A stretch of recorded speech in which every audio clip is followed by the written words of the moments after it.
budget address. You have the floor, sir. Thank you, Mr. Speaker, sir. The Honourable Speaker, the Honourable Prime Minister, the Honourable Leader of Opposition, it is my privilege to present to Parliament and to all Fijians across our country and overseas the national budget for the 2019-2020 fiscal year. Whether you're watching live on television, listening on radio, or streaming on Facebook, the Parliament Live website, or the Walisi application, we'd like to thank you all for being with us this evening. Given the incredible progress we've made in expanding Walisi's coverage this year, we'd like to especially acknowledge those tuning in from community halls in Lakemba, Moala, and Kandavu, as well as from deep rural pockets in Viti Levu. All of them have received Walisi coverage for the first time. Welcome to this national budget announcement. Now, I know we traditionally say budget announcements, but as more Fijians are not only watching but participating in this event, it's really grown to become a national dialogue among our citizens. And for all those who are following along and commenting on social media, please use our hashtag FijiBudget to share in this nationwide conversation. We want to thank all of those who took part in the first ever online national budget consultations we held on Facebook earlier this year. The over 50,000 engagements on Facebook, which included thousands of comments, questions, and suggestions from secondary and tertiary students, as well as the general public, have made the 2019 and 2020 national budget the most participatory budget to date, with a record volume of perspectives, ideas, and experiences brought to the forefront of our consultations. I was particularly happy to see that entire classrooms gathered around the computer screen using these digital consultations as an exercise to learn more about how budget works and hear directly from their government. An engaged, well-informed young population is the greatest assurance we can possibly have that the progress we make today will be protected through the decades to come. And the contributions we receive from young Fijians across the country made clear that Fiji's future is actually in very good hands.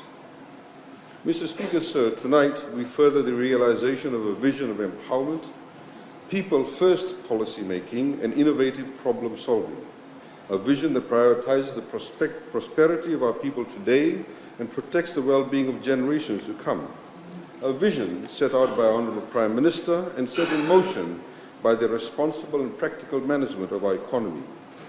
Tonight, Mr. Speaker, sir, that vision enters its second evolution, led by a future-facing budget that builds on the unprecedented achievement of the Fijian economy and looks ahead with confident expectations and ambitious aspirations. It is a budget that paves the way towards even greater triumph for our economy, for our businesses, and for our people, and ensures resilient progress in a changing climate and changing global market. It is a budget that secures our nation as a sustainable future, with every dollar of new expenditure dedicated to support one of 5 fundamental pillars of modernity. The first, strengthening law and order. Second, protecting our natural environment. Third, empowering young Fijians. Fourth, spurring technology and innovation. And fifth, building certainty in an uncertain world. Standing before this August Parliament 1 year ago, we proudly celebrated the 9th straight year of growth for the Fijian economy, the single longest stretch in our history. Today, 1 year on, we are proud to announce that the Fiji First Government is adding to the record-breaking streak of economic expansion. We expect GDP to grow to $12.7 billion this year, making it for 10 straight years of growth for our economy. When we went to the Fijian people in 2014 and 2018, ahead of our national elections, we promised that we were the only government equipped to consistently grow the economy to improve the lives of all Fijians. Just as promised, we've delivered a decade of progress, a decade of development, and a decade of prosperity for all our people. We've done more than set a new record. We've set a new bar of expectation for what our nation can achieve. For all the young people watching this evening, Mr. Speaker, sir, that's a bar we expect all of you to one day surpass. Before this government, the Fijian economy had some good years, some okay years, and some bad years, quite a few bad years actually. Through decisive political leadership and responsible financial management, we ended that era of instability. We shut the door on economic inconsistency and put ourselves, the Fijian people, in command of our own destinies. Under our Honourable Prime Minister, our economy has been stable, our growth has been steady, and our future has been secure for 10 straight years. This age of historic economic achievement, this unbroken decade, has been rightly dubbed by some as the Beni Marama boom for our economy. Not a bump, not a bubble, an economic boom that has carried our economy through 10 years of expansion, and that will go down in history as the decade which solidified Fiji's economic future. Since 2009, the Beni Marama boom has more than doubled the size of our economy. A boom in employment has put 100,000 more Fijians in jobs, 100,000 more women and men who can go to work, earn a paycheck, and provide for their families, driving national unemployment to a 20-year low of 4.5%. And booming private sector investment has built new homes, hotels, offices, residential buildings, and shopping centers, while historic public spending has built a national network of high-quality infrastructure and reliable essential services. How, Mr. Speaker, sir? By playing our cards in a savvy manner, by keeping a close eye on market developments, business cycles, and geopolitical machinations, by taking tough decisions at the right times, forging new strategic partnerships, seizing opportunities while they were hot, and pulling back when things slow down. That record has inspired confidence in our nation's progress, confidence among our people, confidence among our development partners, and confidence among business owners. From CEOs heading investment firms to vendors operating roadside stalls, we've harnessed that collective confidence and used it to build an economy that works for all our people at all levels of our society. Mr. Speaker, our commitment to inclusive progress has made Fiji one of 5 countries in the Asia-Pacific region, a region that's home to more than 60% of the world's population, where income inequality is actually decreasing.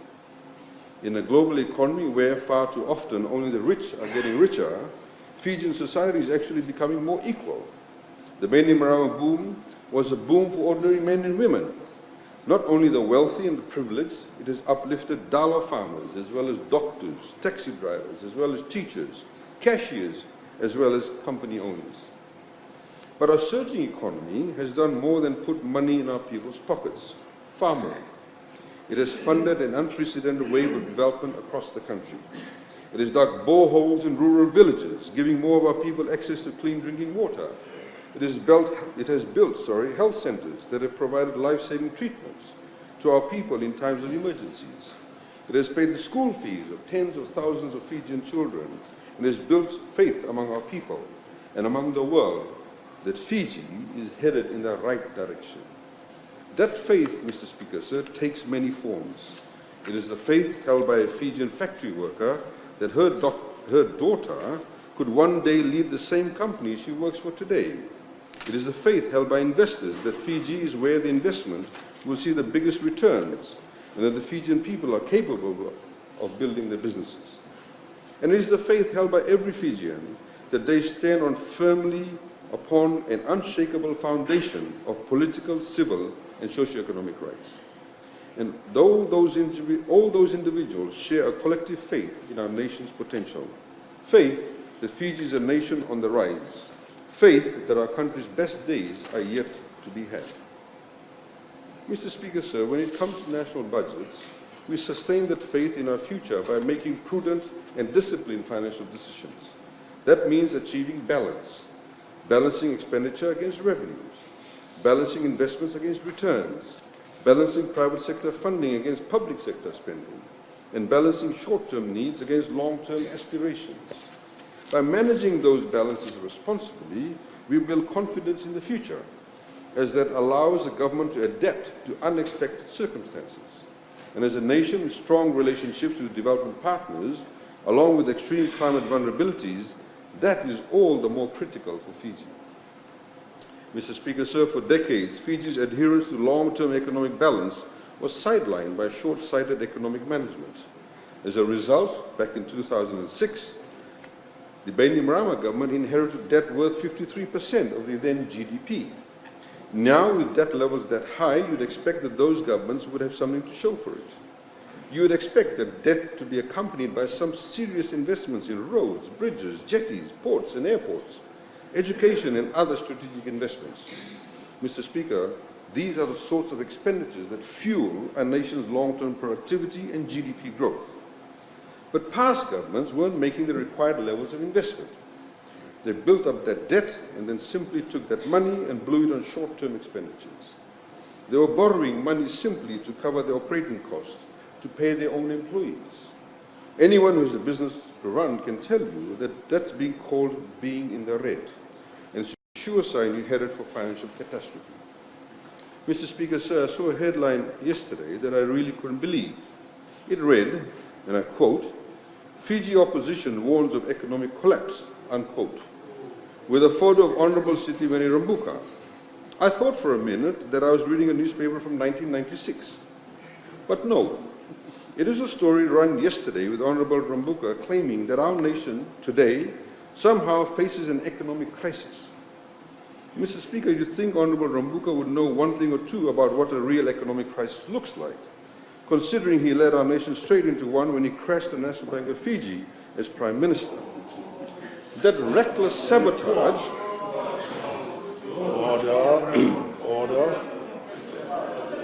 Order.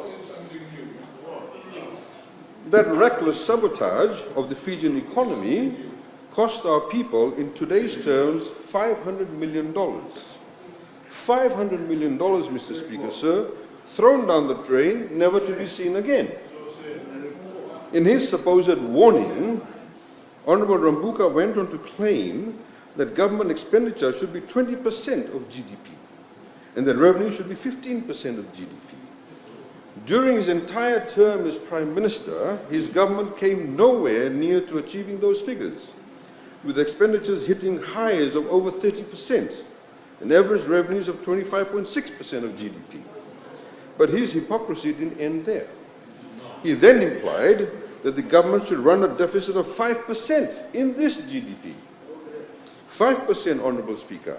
He's made a call for greater levels of debt for Fiji while warning of the dangers of expansionary spending, all in the same breath.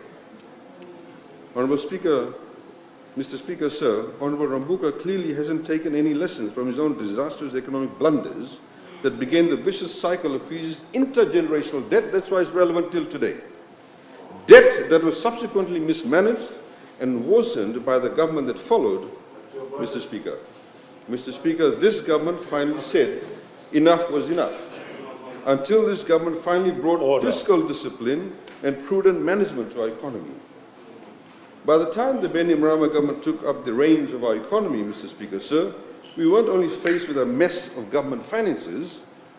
Due to a historic lack of strategic investment, our nation also suffered from massive gaps in productive capacity. We had to play serious catch-up to keep pace with a rapidly modernizing economy, or else our people were going to be left behind. We didn't shy away from confronting those weaknesses. We tackled them head-on. We made smart investments, and today we were once our most serious shortcomings rank among our greatest strength. We transformed technology from an afterthought into a driving force behind delivering faster and better government services. We made education free and created affordable paths to higher education, fueling the engine of Fijian ingenuity. We invested in our people, our greatest resource, by caring for those who are vulnerable, building resilience to worsening climate impacts, empowering the disadvantaged to lift themselves from the grips of poverty, enabling those with big and bold ideas to chase their ambitions, and giving all of our people a fair shot at success in our economy. Creating a new age of Fijian meritocracy, one in which success is not about who you know or where you may come from, your ethnicity, your religion, or what province you belong to, but about what you know and the value you can create for your country. Delivering those achievements has required significant investments, and we took on manageable levels of debt. But the one thing about smart investments, Mr. Speaker, sir, is that they pay back returns in the form of a more productive society, more productive economy. Prior to 2016, despite an ambitious investment agenda, we made clear commitments and progress towards reducing our debt levels, achieving steady reductions in our debt to GDP ratio, from that high of 53% in 2006 down to 43.9% in the 2016 and 17 financial year. Then came, of course, in 2016, the massive devastation of Tropical Cyclone Winston. As reports of the damages poured in from around the country, we knew moments after Winston left Fijian waters that the rebuild would take us years. When the assessments completed, it was revealed that Winston wiped out 1/3 of the value of our GDP. And over the years, the price tag of this storm has proven immense, with a total cost to our economy of an astonishing $500 million. Those costs were compounded by the devastation of cyclones Josie, Kenny, and Gita in the years that followed. Mr. Speaker, we could have easily rushed the rebuild. It would have been cheaper and far more politically expedient had we built on the same haphazard standard that existed before Winston. We can vividly remember some of the propositions outlining half measures and quick fixes to fix our schools, homes, and other infrastructure. But this government, Mr. Speaker, didn't go for any of those band-aid solutions. We chose to put in time, the money and effort to build back better, to a stronger standard, building schools with resilient building plans, providing high-quality materials for homes that are built to code, and redeploying infrastructure in a climate-conscious manner. As we conclude that historic rebuilding effort, we can now say without a shadow of doubt that the Fijian economy is the most climate resilient it has ever been. Every new school building we've constructed or reconstructed is built to withstand Category 4 cyclone winds. We've already completed 55 evacuation centers across the country, many of which are equipped with generators and water tanks. When future storms bear down on our country, and they most certainly will, not only will those investments in resilience save us a great deal of costs in rehabilitation, more importantly, they will save lives, Mr. Speaker, sir. Mr. Speaker, the scale of rebuilding effort was only possible because of the strength of our economic position prior to Winston. And even in the midst of that massive funding effort, our debt levels remain sustainable. That is the clear consensus amongst banks and multilateral institutions. And let's be clear, those are organizations with entire teams dedicated to assessing the health of the Fijian economy. They don't play political favorites and they don't supply political opinions, only fact-based analysis. The point being that when the commercial banks, multilateral financial institutions, and the Reserve Bank of Fiji all agree on the health and sustainability of our economy, they are being objective. They are looking at actual facts and making a considered assessment. Meanwhile, Mr. Speaker, sir, the Leader of Opposition occupies his time with desperate doomsday predictions on the eve of the budget announcement. Mr. Speaker, sir, let's take a moment to pause at the utter absurdity of this. Under the flash of the cameras, Honourable Rambuka essentially issued a budget response before this budget was even announced, rambling on about an economic collapse to anyone who would listen. We all know that he loves the limelight, but couldn't we have waited a day to learn what was actually in this budget first? While this preemptive strike on a yet-to-be-announced budget was unprecedented, there was a far greater offence. Order. There was a far greater offence to his actions than a break from tradition or even a gross breach of decorum. His baseless assertions are economic sabotage of the highest order. He needs to realize that his words have consequences, and very false accusations can result, and every false accusation can result in very real damage to our economy, which is underpinned by investor confidence. In his time as Prime Minister, Honourable Rambuka has already upended our economy once. But I suppose that because of our young population, more than half of the Fijians weren't even alive when he first drove us into the ground. So perhaps he wanted to refresh our memory. But this government, Mr. Speaker, sir, will not let Fiji suffer from a bad case of deja vu at the hands of the Leader of Opposition. Our young people, in particular, don't have time for this as they look to the future. They want to be inspired, not intimidated by fear-mongering. Our youth have more opportunities at their feet than at any point in our history. And their vitality is what will drive us into the future. Order. And their vitality is what will drive us into the future. Through this unbridled optimism is in what's ahead. We will continue to move our economy forward, not back. So, Mr. Speaker, let's take a good look at the facts and let's speak in economic realities.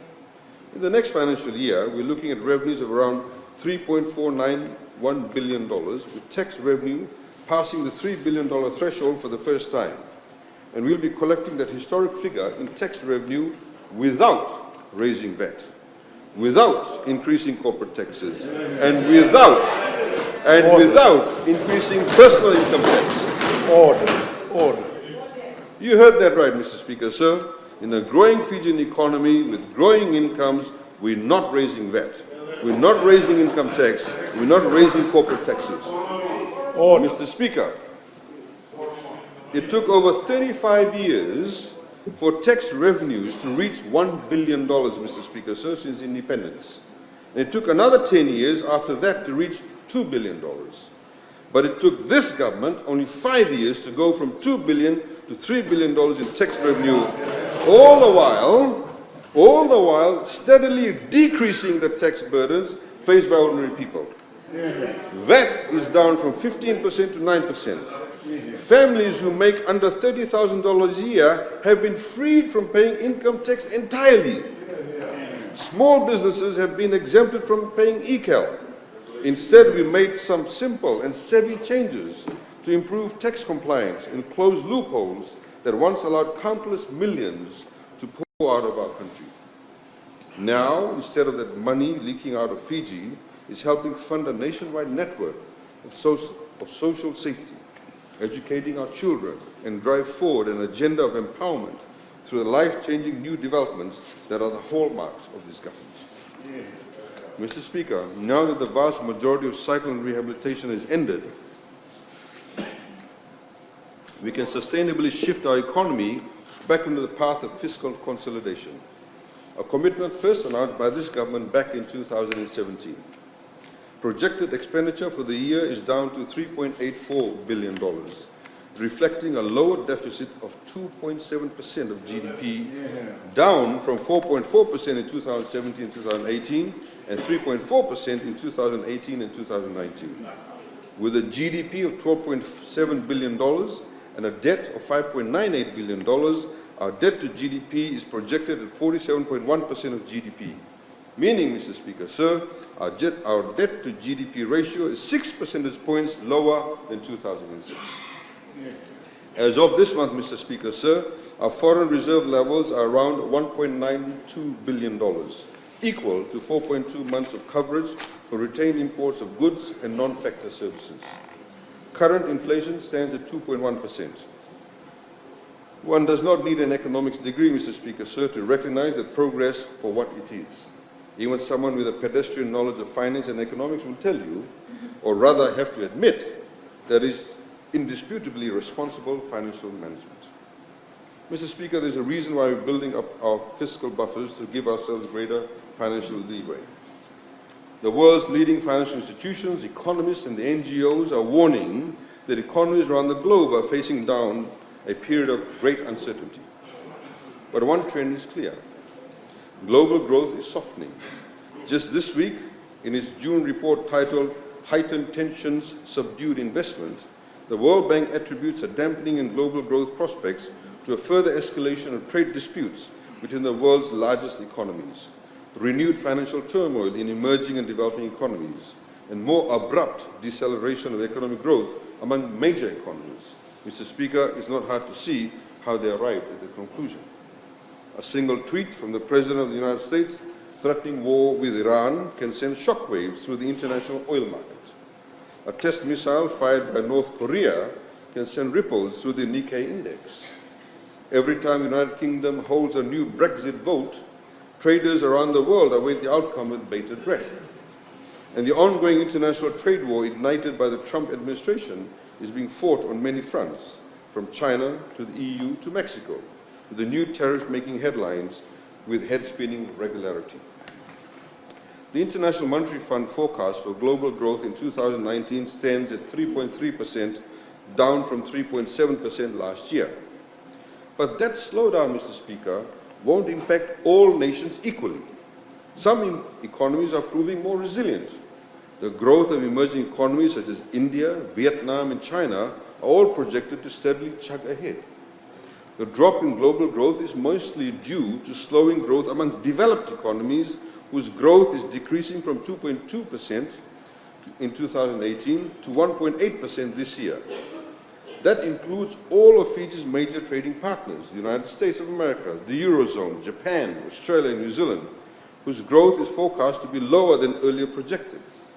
For example, Australia's growth is projected to slow down from 2.8% in 2018 to 2.1% this year.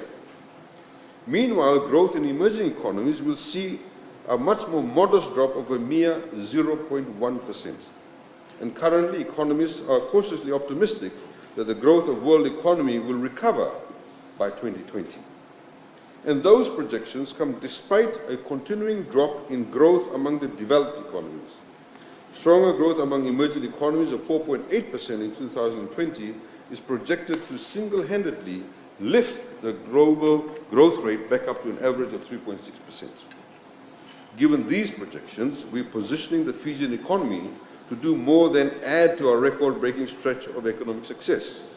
We're looking to outperform the growth of our more developed trading partners. If our past performance is any indication, Mr. Speaker, sir, this government is more than capable of doing exactly that. Mr. Speaker, it is this government that brought the Fijian economy booming back to life out of the global financial crisis of 2008. In the midst of that economic chaos, we kept our cool and did what needed to be done. We enacted anticipatory measures. We showed we knew how to tighten our belts, foresee new opportunities, and distinguish ourselves in competitive markets. When growth was slowing in our neighboring economies, we showed we could revamp our tourism industry to continue attracting historic numbers of visitor arrivals. When global investment stagnated, we showed we knew how to rally businesses, build confidence, and drive local capital investment. When global output lowered, we showed we knew how to increase our productivity in the public and private sector, make pricing adjustments, and continue to fund long-term development aspirations. We've shown we knew how to build a modern economy, even in the face of adversity, through our brand of positive, creative, and collaborative leadership. So while we must remain cognizant of current global realities, we should take comfort that this government has proved its merit in maintaining positive economic momentum. Despite the whims of larger economies, despite the shifting winds of global markets, this government has charted 10 years of sustainable, resilient, and responsible economic growth. And Mr. Speaker, sir, I would like to add, we've made the progress despite continuing partisan efforts to crush our progress and the weight of lies and pessimism. We've cut through those fronts of fear-mongering and fogs of falsehoods and carried our economy to record-breaking success. Because this government, Mr. Speaker, sir, has inspired belief in Fiji's true potential. And we look to the future of our economy, we must continue to do so through a lens of truth and objectivity. We must maintain a dispassionate assessment of what the coming years will bring. We cannot hold our economy hostage to politically fueled rumors and unfounded speculation. We can't waste time hanging on the words of people with zero economic credibility. No politician's 15 minutes of fame should be allowed to come at the expense of the health of our economy. A strong economy underpins our people's prosperity.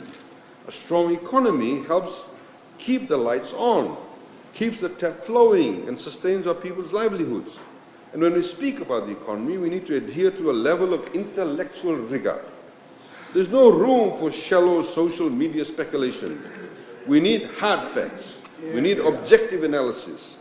And when debates arise, we need well thought out proposals brought to the table.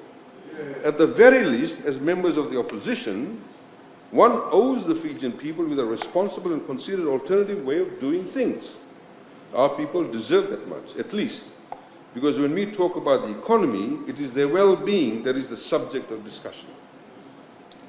Mr. Speaker, sir, building a strong economy defined by sustainable growth only occurs with adherence to the right policies and the right fundamentals. We proved that to be true with our successful economic record in the wake of the global financial crisis. We proved that. And now we're harnessing this new global downturn in our favor by becoming a more productive society and preparing and adapting the Fijian economy for new and better opportunities. As part of the transition, we will be progressively undertaking a comprehensive package of structural fiscal management reforms that stretches across every sector of our economy with an eye to sustaining our wide-reaching economic prosperity. To name some, Mr. Speaker, sir, we're reviewing the Foreign Direct Investment Act to encourage greater foreign investment.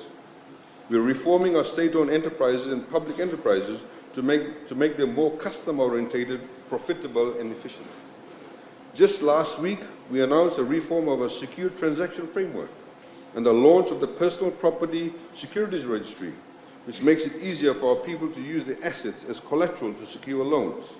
Basically, it means access to finance has gotten easier, allowing our people and our businesses, in particular small to medium enterprises, to make investments at lower costs with greater efficiency. Since its launch at the end of May, over 7,000 loan entries have already been reloaded onto the online registry. Mr. Speaker, sir, we're also conducting a review of the Financial Management Act 2004, or the FMA is commonly known, to make some key changes that meet the high expectations of transparency and accountability in a modern economy. Every year, before the budget announcement, government must table a broad fiscal framework that sets the stage for budgetary preparations, which is what we're going to implement, thereby building accountability and adherence to fiscal projections. The government of the day will also be required to provide a pre-election economic and fiscal update on the state of the economy, which will compare information from the mid-year annual report against the fiscal strategy. That update must be made publicly available at least 20 days before the polling date. We're enhancing the accountability of internal audit functions within government through the establishment of an internal audit committee to oversee audits. And where necessary, permanent secretaries have been empowered to initiate prosecution to combat abuse of taxpayer funds. Lastly, we're climate sensitizing the FMA to ingrain a deeper focus on building resilience, catering to investments that climate-proof our economy and support intergenerational equity. We'll be mandating that all political parties contesting the elections cost their budgets in relation to manifestos to grant full transparency to the Fijian people in assessing the viability of political promises. We are also giving new levels of certainty to our partners in the private sector through a range of new initiatives that will incentivize investment and spur greater development, the specific of which we'll be covering later in the evening, Mr. Speaker, sir. Mr. Speaker, sir, our multilateral partners have offered their full support towards what they agree is a critically important and impactful program of reform. The Asian Development Bank and the World Bank are stepping in to assist by refinancing our loan obligations with policy-based loan support that is contingent on the progress of our reforms. The Fijian government intends to use this funding support to redeem the US $200 million global bond due in October 2020. We'll be accessing the loan in 2 tranches, and based on our progress so far, the first tranche has already been made available. Which will access this financial year and keep it in an offshore account until the global bond is due next year. By accessing these funds now, we ensure that we are on track to access the full extent of this policy-based support well in advance of October 2020 deadline. This will be a temporary increase in our headline debt this financial year, but that will go down the moment we redeem the global bond in the 2020-21 fiscal year. It is abundantly clear, Mr. Speaker, sir, the world sees our financial reforms as credible and our current leadership as responsible, and we're getting a more favorable loan that comes at a lower cost as a direct result. This isn't actually adding to our debt portfolio. Listen, our strong economic position has simply allowed us to broker a sweeter deal, a deal that costs us less in interest, protects us against unexpected shocks, and smooths our debt repayment profile. Mr. Speaker, ironically enough, this debt we're refinancing was actually rolled over from the Garase government. Let that go to show. Order. Order. Order. Let that go to show how severe the consequences of irresponsible management can be. So with this move, and by deploying what we call a bullet repayment, we finally put a stop to that vicious cycle of debt that was initiated and exacerbated by past economic mismanagement in this country. And let me commit now, Mr. Speaker, sir, that this government will never repeat such mistakes. Every dollar we spend, we will be to build our country, not to drive it into financial chaos. And we will never take on intergenerational debt in exchange for nothing. Mr. Speaker, responsible management of our economy is always important, but more so now than ever, given the threat we face from climate change. Fiji has led a concerted global campaign to make international climate finance accessible not on the basis of the size of a nation's economy, but on the basis of vulnerability to climate impacts. The World Bank has answered that call to action by declaring Fiji eligible to receive international development assistance, or commonly known as IDA, in recognition of our extreme vulnerability to climate change. Essentially, Mr. Speaker, sir, this means Fiji can now access over $55 million annually at zero interest rate with an extended repayment term of 40 years. Mr. Speaker, that's over $55 million a year in development funding on the best terms a nation could ask for. And we expect, Mr. Speaker, sir, the Asian Development Bank to soon follow suit in offering similar terms in recognition of the extreme climate threats faced by the Fijian people. Mr. Speaker, when cyclones do descend upon Fiji and lay waste to cities, towns and communities, we cannot afford to watch critical development finance be stalled by bureaucratic inefficiencies. We need funding that can be quickly deployed to rebuild damaged infrastructure and get our economy back on its feet. We're nearing an agreement with the Japanese International Cooperation Agency, or JICA, to provide what we call a trigger-based standby loan for recovery and rehabilitation to fund immediate disaster relief efforts in the aftermath of a severe weather event. Under the terms of this agreement, the moment the government declares a state of emergency, rapidly deployable funding of up to $50 million will be made available at an extremely concessional rate of 0.01% with a 40-year tenor and a 10-year grace period. Mr. Speaker, at a time when the world faces softening expectations, our fiscal discipline is impressing the world's foremost leaders in finance, sparking new confidence in Fiji among multilateral organizations and our partners in development. That confidence is building a tangible buffer that are literally shielding our people from threats to our progress. Through responsible fiscal management, even in an era of global uncertainty, Fijians can be certain that we are ensuring our economy is resilient, in the best possible position to withstand any headwinds on the horizon, whether from climate impacts or market downturns, and come out of those storms stronger than ever. Mr. Speaker, our operating expenditure on the year stands at $2.534 billion, with capital expenditure of $1.25 billion. The growth of those figures is lower than the period of expansionary spending following Cyclone Winston for the reasons we've already stated.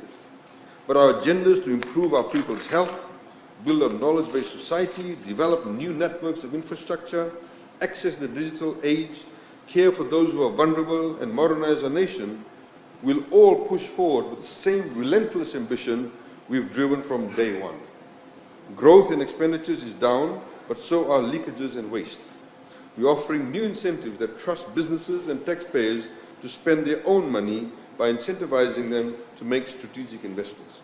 And in this period of fiscal consolidation, government's focus will be streamlined to the key pillars that support our people's welfare by doing more with less. Starting with health, Mr. Speaker, so we've made an allocation of approximately $53.4 million for the commencement of the Lotoka and Bar PPP project, which will transform the quality of medical services in Fiji, including a wide range of tertiary medical care. These medical services will provide opportunities in aged care and retirement villages, and we have also introduced a very attractive tax incentive for retirement villages and aged care facilities. Together with this, FNU will also be introducing courses in the aged care industry to provide qualifications to our people who are well known for looking after children and elderly, many of whom actually work in the west coast of North America and various other places, who are naturally skilled in aged care. This will position Fiji to develop other areas like retirement villages, aged care facilities, and host many large events that we could not capitalize on in the past. A new capital infusion will continue in the form of new and extensively upgraded hospitals, subdivisional hospitals, and health care centers all throughout Fiji. An allocation of $12.7 million is dedicated to the Ministry of Health's major infrastructure projects in this budget, including an ongoing major extension of CWM's maternity unit, the construction of a new subdivisional hospital in Navosa, and in fact the completion of it, and the preliminary works for the Lambasa Hospital, Londoni Health Centre, and the subdivisional hospitals in Nosori, Korobo, and Valelevu. Concurrently, the Ministry plans to invest another $3.2 million on refurbishing a number of additional health facilities around the world, including the refurbishment of the emergency departments at CWM and the Nosori Health Centre, the upgrade and extension of Rotuma Hospital, in addition to the specialized Tamavua Tumi Hospital and subdivisional hospitals in Vunisea, Savusavu, and Nambawalu. Mr. Speaker, sir, this budget recognizes that the dollars and cents of our nation's economic output cannot possibly capture all aspects of our people's well-being.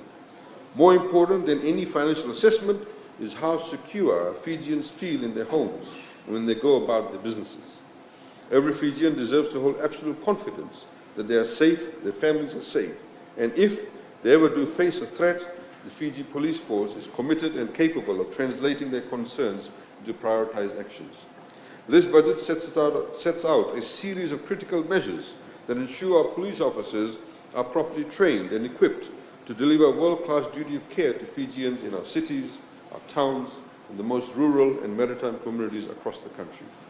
We're continuing with our 5-year restructure of the Fiji police force, regularizing another 995 special constables to give them proper training, equipment, and of course, compensation for the critically important service they provide the Fijian people. Upgrading works on new police stations in Lautoka, Nandi, Nakasi, and Nawala will also continue in the next financial year. The nature and tactics of criminal operations are evolving, leading to a rise in criminality, particularly in the trade of hard and synthetic drugs. Our Fiji police force needs to evolve in response. If Fiji is increasingly seen as a transit point for drug traffickers that can carry serious spillover effects of violence, that's not a future we're prepared to accept. We're sending a clear message to hard and synthetic drug traffickers. Doing business in Fijian waters won't get you to lucrative drug markets in Sydney or Auckland. It will get you bunk space in a Fijian prison cell. We allocated $800,000 to fund a stronger effort to combat drug trafficking with dedicated staff tasked with funding and routing our networks of hard and synthetic drug dealers and suppliers, and of course, they'll work with their counterparts from Australia and New Zealand. We're allocating $720,000 towards the purchase of 4 new intercept boats for the police to strengthen law enforcement's presence on the seas. The Fijian Navy will also be providing the police with additional personnel and vessels to assist with maritime surveillance. And with $1.1 million allocation set aside to fund personal costs aboard 2 new vessels, the RFNS Volasinga and the RFNS Savanada for the Fijian Navy. And of course, we're grateful to the Australian and Korean governments for donating these vessels to our fleet. And Mr. Speaker, in our correction services, we've allocated $4 million for capital expenditures to undertake major infrastructure works to improve the security and the quality of life in our prisons. That's just for our national security, because creating humane environments within prison walls is actually proven to reduce the rates of recidivism. When you give people respect, Mr. Speaker, sir, they're more likely to act in a respectful manner themselves. And that's a key tenet of the highly successful Yellow Ribbon project we've already undertaken. Mr. Speaker, sir, we generally regard development as a positive and Mr. Speaker, sir, we generally regard development as a positive initiative and for a good reason. Development brings essential services to our people that can not only change but save lives. Development opens communities to new opportunities and new dreams of what they can become. Development creates higher paying and fulfilling careers for our people, quite literally feeding Fijian families. But there's also a flip side to that coin, as development, if left unchecked, holds the potential to irreparably destroy our natural environment. On the world stage, Fiji has emerged as a respected champion for environmental protection, pushing forward the campaigns for climate action and oceans preservation. And at home, we need to live out these same expectations we're demanding from the rest of the world. As Fiji enters the second phase of our economic revolution, we must remain adherent to our zero-tolerance policy for any development that comes at an overall cost to our natural environment. Our position made crystal clear by our Honourable Prime Minister, who has pledged new environmental laws to permanently ban developers from working in Fiji if they disregard our environmental laws and protections. Mr. Speaker, we plan to introduce those laws at the next available opportunity. But we know that strong laws alone won't cut it. We need a whole-of-society approach, one that is guided by government actions and commitments, but that inspires ordinary people to take ownership over the protection of our natural environment. As previously announced, we are on track to ban single-use plastics by 1 January 2020. That is in 7 months' time. Those bags and these bags, which have a thickness of less than 50 microns, are the thin bags we've grown used to shopping with at supermarkets and at our markets also. But their use in Fiji is literally choking the life out of our environment, particularly our marine life. In the next financial year, we'll also be increasing the duty on plastic bags with a thickness of more than 50 microns. As an alternative, we've been steadily promoting the usage of locally produced reusable bags. To spur that emerging industry, the duty on materials used to manufacture non-woven bags will be dropped to zero. And to protect our budding local reusable bag manufacturers, fiscal duty will be raised to 32% on imported reusable non-woven bags. We want to see alternatives to plastic in every market, in every restaurant, and in every market stall everywhere. So we're also placing zero duty on all non-plastic food packaging, for example, straws, containers, and cutlery. Reducing Fiji's reliance on plastic is a movement that cannot be restricted to government actions alone. It must become nationwide, a Fijian effort. To incentivize action at the grassroots, we're partnering all PET bottle packages and manufacturers to launch a nationwide plastic bottle deposit scheme whereby Fijians who deposit plastic bottles will be compensated. Over the next few months, we'll be introducing laws to this effect that will contain the exact policy details with plans to have this program up and running early next year. Mr. Speaker said the most responsible way to deal with plastics is to never use them in the first place. Even products branded as biodegradable products can take up to 300 years to actually decompose. The next best thing we can do, Mr. Speaker, so is to ensure that plastic waste is properly recycled. Fiji doesn't have a recycling plant at the moment, and the associated carbon emissions of shipping our plastic overseas will do far more harm than good. We need a local Fijian waste management industry. That is why we'll be establishing a tax-free zone in Namboro, next to the Namboro landfill, for waste management businesses. Companies operating in the zone will be granted income tax exemption for capital investments of under $1 million, $2 million, and more than $2 million for periods of 5 years, 7 years, and 13 years, respectively. And we're granting an import duty exemption on raw materials, plant, machinery, and other equipment needed to run a recycling and waste management business. Land will also be made available at a concessional rate. The Namboro landfill as well will be entering phase 2 of construction, funded to the tune of $5 million. Mr. Speaker, sir, plastic isn't the only scourge of our natural environment. Styrofoam containers, also composed of fossil fuels, are just as bad, taking up to 1,000 years to decompose. Long after a meal is finished, even long after the person who used that container is dead and gone, that styrofoam will still be there until it finally breaks down into harmful particles that pollute the environment and hurt our plant and animal life.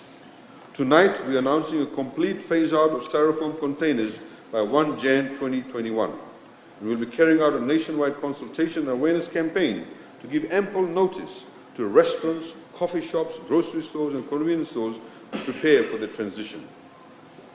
Mr. Speaker, sir, many businesses in Fiji, in fact entire industries, depend on the health and sustainability of our natural world. And it's incumbent on businesses to play their part in preserving our natural environment. We'll be incentivizing businesses and organizations to adopt stretches of highway. Basically, if an organization commits to covering the costs of maintaining the cleanliness of a stretch of road and indeed planting trees, etc., in line with the FRA standards, they'll be given recognition in the form of signage along the roadside. It's a system you'll see on highways across the United States of America, Canada, Australia, and other major economies where consumers are already rewarding businesses who are making a contribution to cleaning up the roads. Mr. Speaker, sir, we introduced the Environment, Climate and Adaptation Levy, or ECAL, in 2017. Since that time, ECAL has emerged as one of the effective tools at our disposal in building a better, cleaner, and more sustainable nation. ECAL has funded schools that have sheltered our young people during severe weather events, solar paneling that is increasing our share of renewable power, new technologies that are giving advanced warning of incoming storms, tangible assistance for Fijians affected by climate impacts, farms that produce more climate-resilient crops, and a range of other climate environmental protection initiatives across the country. Since its introduction, ECAL has collected over $250 million in revenue, with $120 million collected so far in this financial year alone. Mr. Speaker, sir, that work must continue. We'll be applying ECAL to a few new items that are proven to worsen pollution through high usage of electricity and the emittance of chlorofluorocarbons, including vehicles, smartphones, microwaves, washing machines, televisions, and other commercial appliances or white goods. Mr. Speaker, the present climate crisis poses an unprecedented threat to our people, our progress, and our natural world. At current rates of global warming, we are already seeing horrific levels of environmental degradation, particularly in our oceans and reefs. In response, Fiji has remained on the front lines of the global campaign for climate action and environmental protection. From Suva to New York to Nairobi, our Honourable Prime Minister has been sounding the alarm and demanding greater action from the world. I'd like to actually personally, and on a very personal basis, extend my personal gratitude to him for sacrificing so much of his time away from the comforts of home and family in pursuit of carrying Fiji's urgent message to the world, which is already paying dividends for us. Mr. Speaker, sir, Fiji's global engagement on these campaigns has not only advanced the cause of vulnerable nations the world over, it's pushed global financial players, business leaders, and development organizations to rethink how they can best support building climate resilience. Fiji's perspective has highlighted new opportunities to think innovatively in the climate financing space to develop new financial products that attract development finance. The green bond we launched back in 2017 is one such example that's already funding critical adaptation efforts across our economy. But climate impacts are wide-ranging, and we need a diverse array of financial tools to respond effectively. And today, on the eve of World Oceans Day, there's no better time to announce that in the next financial year, Fiji will be seeing blue. We plan to expand our shoreline, replicating immense environmental progress we've made into our oceans and reefs which are particularly at risk to the impacts of climate change. We will be pursuing a number of oceans and blue economy initiatives that transform Fijian waters, known as our exclusive economic zone, into a responsible marine managed area. We're recovering our oceans and protecting our marine resources from lasting generational devastation by making Fiji's oceans free from nuclear testing, deep sea mining, overfishing, plastic pollution, and industrial discharge. We'll also be pursuing the issuance of a blue bond to fund these critical efforts to preserve our oceans and build a blue Fiji. In earlier discussions, we have already sparked strong initial interest in the bond among our development partners, and we'll have more details to announce on this initiative in the months to come. Mr. Speaker, sir, we're also keen to pursue better prices for the blue bonds, and they already issued green bonds. We are currently in talks with the development partners about this. This focus on cultivating a sustainable blue economy will take close coordination effort across government, businesses, our development partners, and society, particularly to benefit those many Fijians who have long relied on our oceans for their livelihood. Some of the most tangible change will come at the community level, as the Ministry of Fisheries works to accelerate new, sustainable industries in our seaside communities, subsidizing the cost of projects like fish hatcheries, shrimp and prawn farming, and seaweed farms, which will prove to be both beneficial for the health of our oceans and in creating lucrative new career paths for entrepreneurial Fijians. And those of all ages and walks of life can personally participate in our efforts to build a blue economy with small steps at the grassroots level. Simply by planting mangroves or cleaning up rubbish from our beaches, we can work to instill a culture of proactive oceanic stewardship that sets an example the rest of the world can follow. We've also allocated $200,000 to push ahead a joint project with the United Kingdom called the Common Sensing Project, which creates a platform that collects data and generates useful information to inform our policy priorities, particularly in the areas of disaster risk reduction and food production sustainability. As part of the program, we're building up our local capacity to use remote sensing technology and analyze observatory data to make better informed policy decisions. Because it's not enough to have the data in hand, local officials need to know how to use that data to make better decisions. Ordinary people as well deserve access to that important information so they can take proactive steps within their own households and communities to adapt to climate realities. Another $300,000 is allocated to exploring nature-based solutions to development through the Revitalizing Informal Settlements in the Environment, or RISE program, which works at the intersection of health, environment, water and sanitation to build the resilience of informal settlements. The Nandi River Flood Rehabilitation Project, Mr. Speaker, sir, in fact it is the Nandi River Flood Alleviation Project, is pushing ahead next year with physical works to begin on a drainage system in Nandi town proper and design works for the widening of the Nandi River to reduce flood risks that has long devastated communities along the river. We're funding that effort through a renewed mix of funding commitments from the Japanese government, JICA, French and Australian governments, the ADB and the European Investment Bank, along with $7.95 million in government funding. Mr. Speaker, whether by adapting our economy or preserving the health of our natural world, this budget is defined by its recognition that our environment and our climate are shared resources that will take shared commitment to protect. Commitment from the highest levels of government and the multilateral institutions, to businesses, to civil society, and down to the grassroots. But we cannot stop there. We need to extend that commitment to the generational level as well, by fostering a new culture of environmental ownership and accountability among young Fijians. We view young people as powerful allies in our campaign to protect our environment for good reason. 50%, Mr. Speaker, sir, of our population is under the age of 27. If we're serious about securing a sustainable future, we need to be equally serious about instilling a new level of care and concern for the natural world. Fiji is a nation blessed with young leaders, many in climate action and environmental space, whose advocacy graces the highest stages of these critical global campaigns. We need to recognize that achievement and inspire more of the same. But, Mr. Speaker, we must remember, it's not always about how we act when the cameras are rolling. It's not also about how we act when we think. It's also about, Mr. Speaker, sir, about how we act when no one is watching.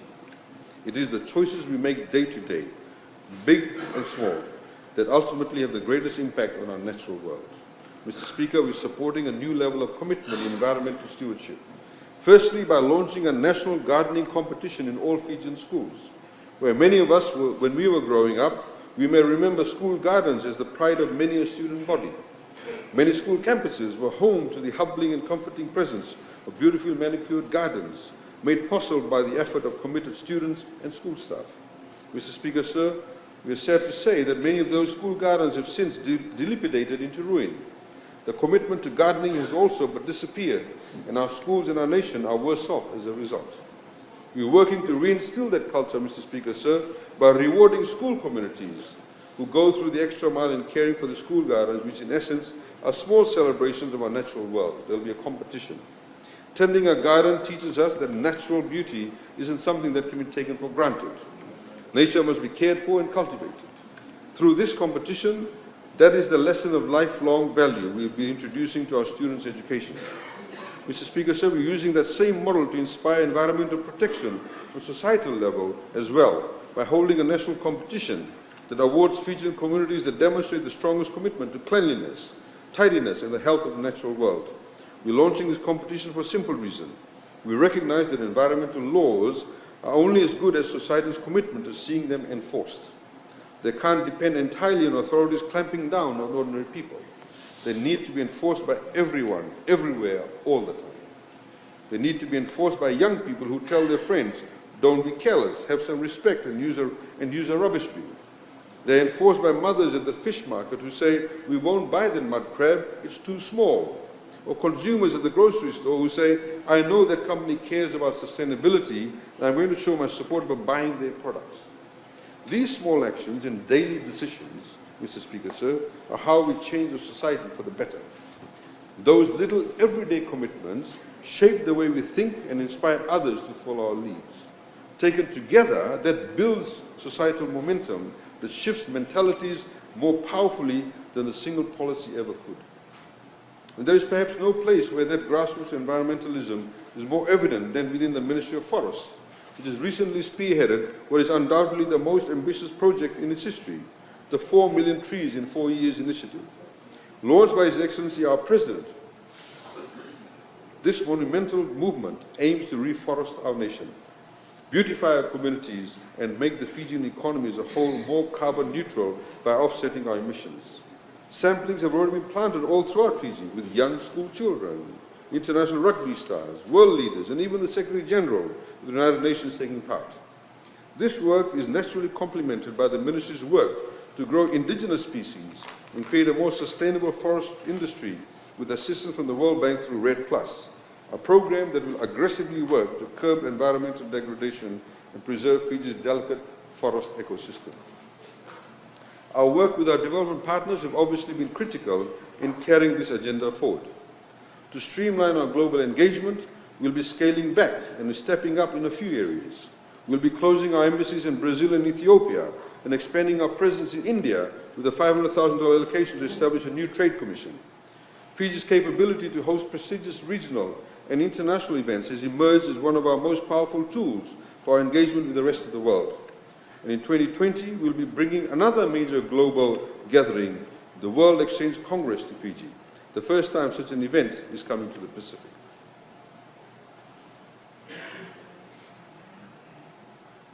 Mr. Speaker, sir, the grand and overarching purpose of the 2018-2019 national budget was to support the institution of family in Fijian society in nurturing the next generation of Fijians.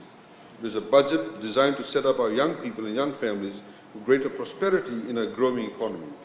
Thanks to free education, free textbooks, subsidized transportation to school, the historic funding we've given to tertiary scholarships, and the support we've extended to our new families, new home buyers, and new entrepreneurs, the range of support is stronger than ever. Tonight, with this budget, we build on that proud legacy. Mr. Speaker, we're starting up by strengthening our ability to implement youth-focused policies. Right now, government's youth empowerment agenda is suffering from a classic case of too many cooks in the kitchen. Too many different ministries with far too much overlap in responsibilities, resulting in far too little overall impact. To streamline implementation, we're taking in programs obviously run by a number of other ministries under the single umbrella of one ministry. Programs will be more intentional, policies will be more impactful, and our young people will have a clearer idea where to go and what they can expect to receive from the government. Mr. Speaker, we'd be here all evening if we were to detail the tremendous strides young Fijians are already making in our economy across the Pacific and on the world stage.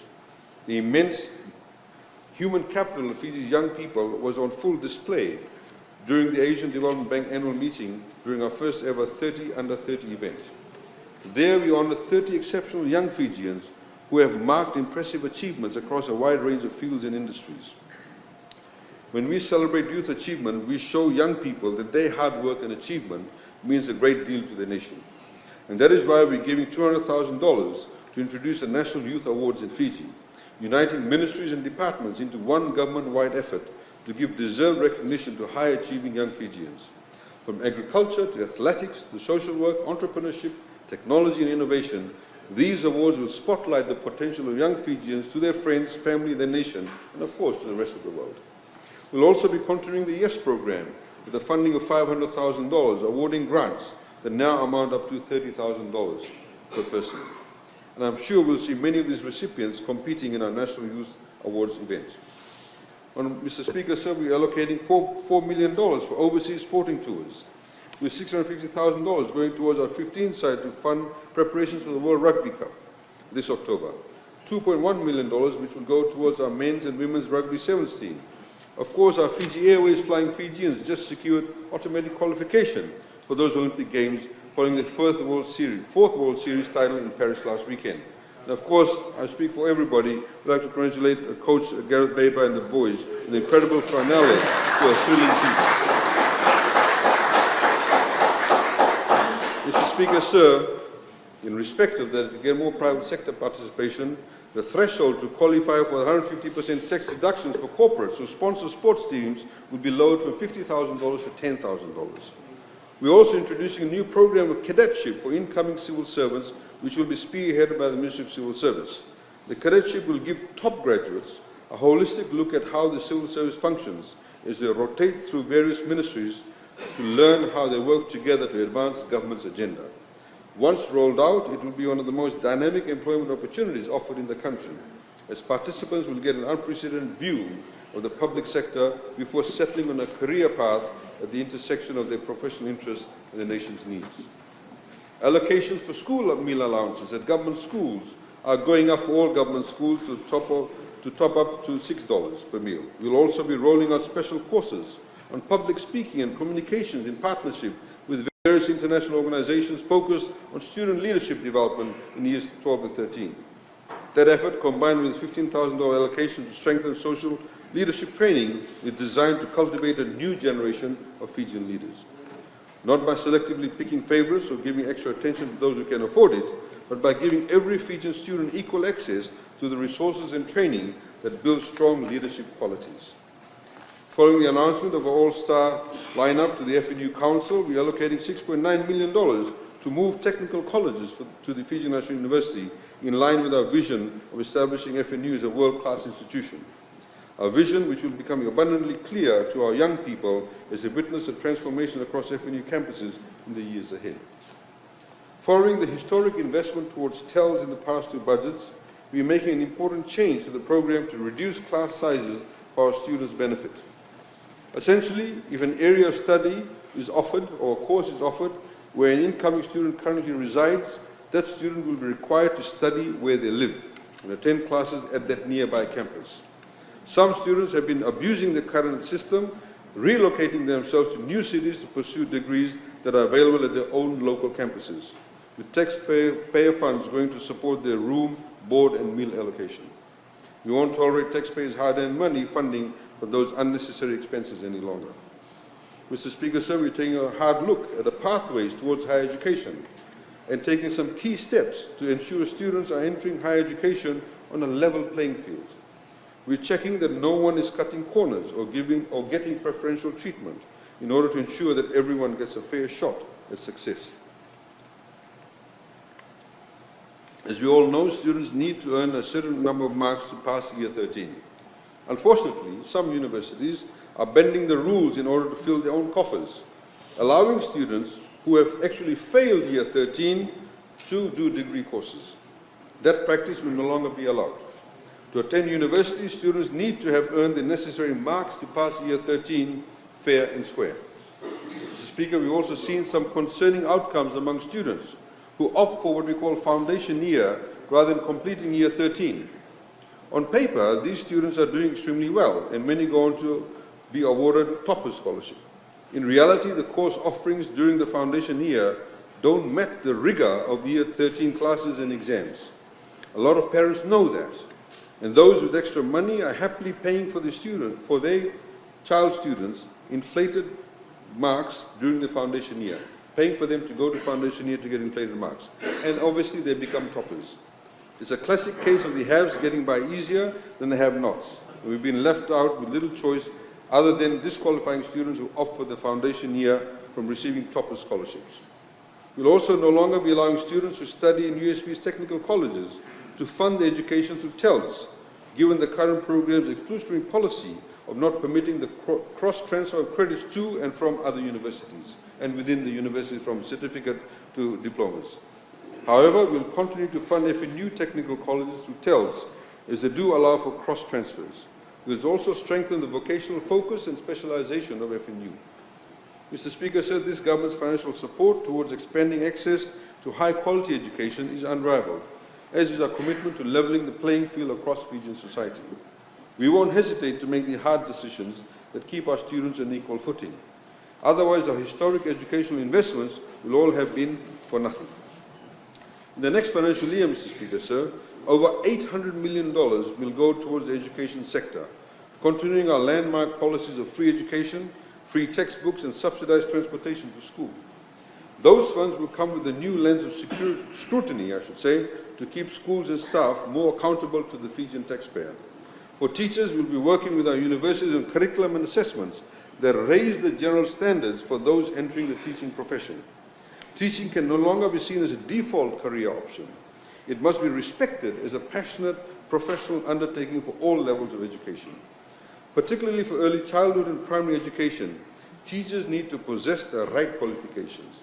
Right now, many early childhood environments in Fiji more or less resemble daycare centers than actual classrooms or learning centers. They need to become more conducive and educational environments where students can actually receive the fundamental and critical discipline rigor in the literacy and numeracy skills. Both areas we're looking to strengthen in our curriculum this year and indeed the financial allocations. But there are other measures of progress we must consider. Raising decent, caring and responsible Fijian citizens takes more than teaching maths, science and literature alone. You won't find all the lessons in life within a textbook. Children need a more holistic education and a more robust understanding of the rights and responsibilities of adulthood. A worrying trend of abuse, Mr. Speaker, sir, is sweeping across our nation's schools. And tonight, Mr. Speaker, sir, we'll be announcing new actions to curb the intolerable abuse and misuse of government programs and assistance. Mr. Speaker, sir, as you know, we've been providing free milk to Year 1 students for some time, given the numerous studies that have shown that access to nutritious food can provide students with more energy and focus throughout the school day. But while you can provide milk, you can't force students to drink. And unfortunately, in many urban schools, many students are using milk for more creative purposes. For example, we've seen this, they'll play who can stomp on their milk box the hardest, with the winner being whoever squirts the milk out of the greater distance. It's a shame, Mr. Speaker, sir, because in some parts of the country, the availability of free milk does actually have a measurable and positive impact for Year 1 students. So from now onwards, Mr. Speaker, sir, we'll be restricting the free milk program for Year 1 students in rural and maritime regions and continuing to keep a close eye on outcomes. Mr. Speaker, sir. Order. Mr. Speaker, sir, there have also been some serious issues on abuse relating to buses. Now, it used to be that the government would subsidize students to ride on dedicated school buses to and from school each day. These buses came at set times, and if you missed the bus, well, you were out of luck. We undertook a trial program in the past year where we allowed subsidized student travelers to ride on any bus, school bus or otherwise, to get to and from school. In fact, we even extended the traveling times up to 7 p.m. We wanted to give some flexibility to the students and be a bit more liberal about the travel restrictions. Unfortunately, Mr. Speaker, sir, we've seen an unacceptable rise in truancy as a result. Some students are choosing to take buses anywhere but to school. But even worse, Mr. Speaker, sir, we actually have parents of students, Mr. Speaker, sir, who are taking their child's blue subsidized bus cards, putting in phones, and then simply tapping it when they travel during the day and getting the school bus subsidy and using them to travel around the country on half of fully paid fares. They simply slide the card into their wallets or even into their phones and tap it against the bus machines undetected. Mr. Speaker, a parent taking a student's card, a student who should be traveling to school, to abuse government... Order. Shush.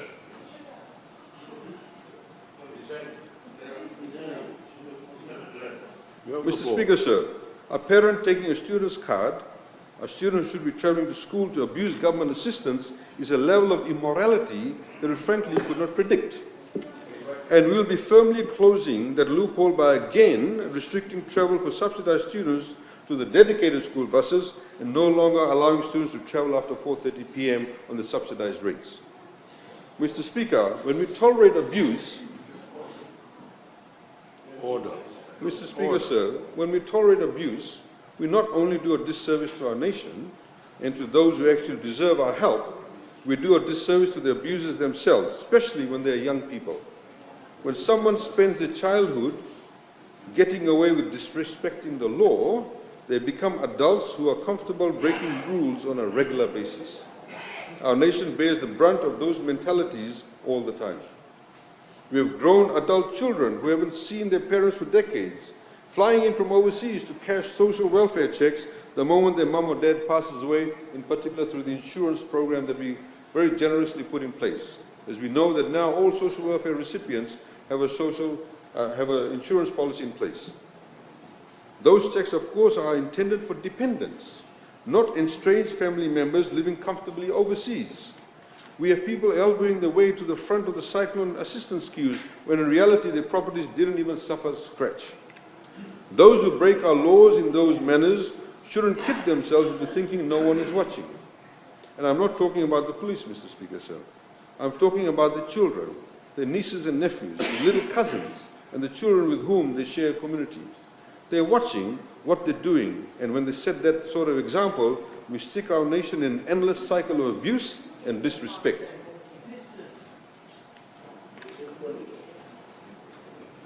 Mr. Speaker, now I've actually spoken to some young people who have sought to abuse government assistance. It's clear they broke the rules, not because they bear any ill will, but because they didn't see the harm in it. But there is a harm, Mr. Speaker, sir. When you cut corners and sneak off an extra slice of our national cake for yourself, you're not stealing from some imaginary pile of government money, you're actually picking your own neighbor's pockets. When you abuse government assistance in the wake of a cyclone, you're not stealing from some foreign aid office. You're taking money from one of your fellow Fijians who actually needs it. Someone who may have lost their home, everything they've ever owned, or even a loved one. And when a parent abuses the rules, taking assistance intended for their own children, they tell the child that the rules don't actually matter. That care for your fellow Fijians doesn't matter. And that, Mr. Speaker, is the greatest tragedy of all. Mr. Speaker, sir. Order. Order. Mr. Speaker, sir, many people in this chamber will be served if they learn humility. Mr. Speaker, but when we do take time to explain the bigger picture to young people, trust me, they get it. Younger people. They understand what's at stake. They understand that we all have a role to play in building a more caring society. They understand that rules matter for everyone's sake. And as leaders, it is incumbent on all of us to go out and make that case to our people. Don't go around telling your supporters to exploit government freebies, not when they are real people who really need a leg up. That kind of mentality will keep us, our nation, of mud crabs in a barrel, clamoring over each other to get ahead while only succeeding in pulling each other down.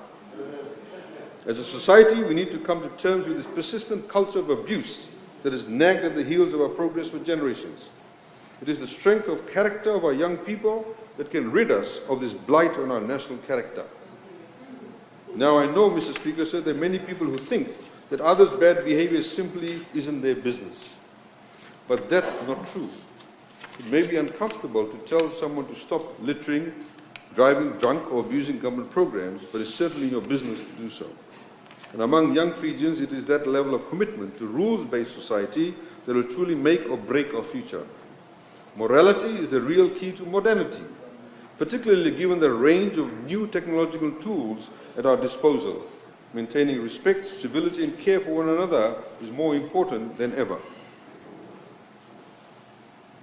Mr. Speaker, sir, Fiji has cemented its position as a regional hub for development, trade, and tourism, owed to our consistent focus on the future. We're fast becoming the Pacific's hub of technology and innovation.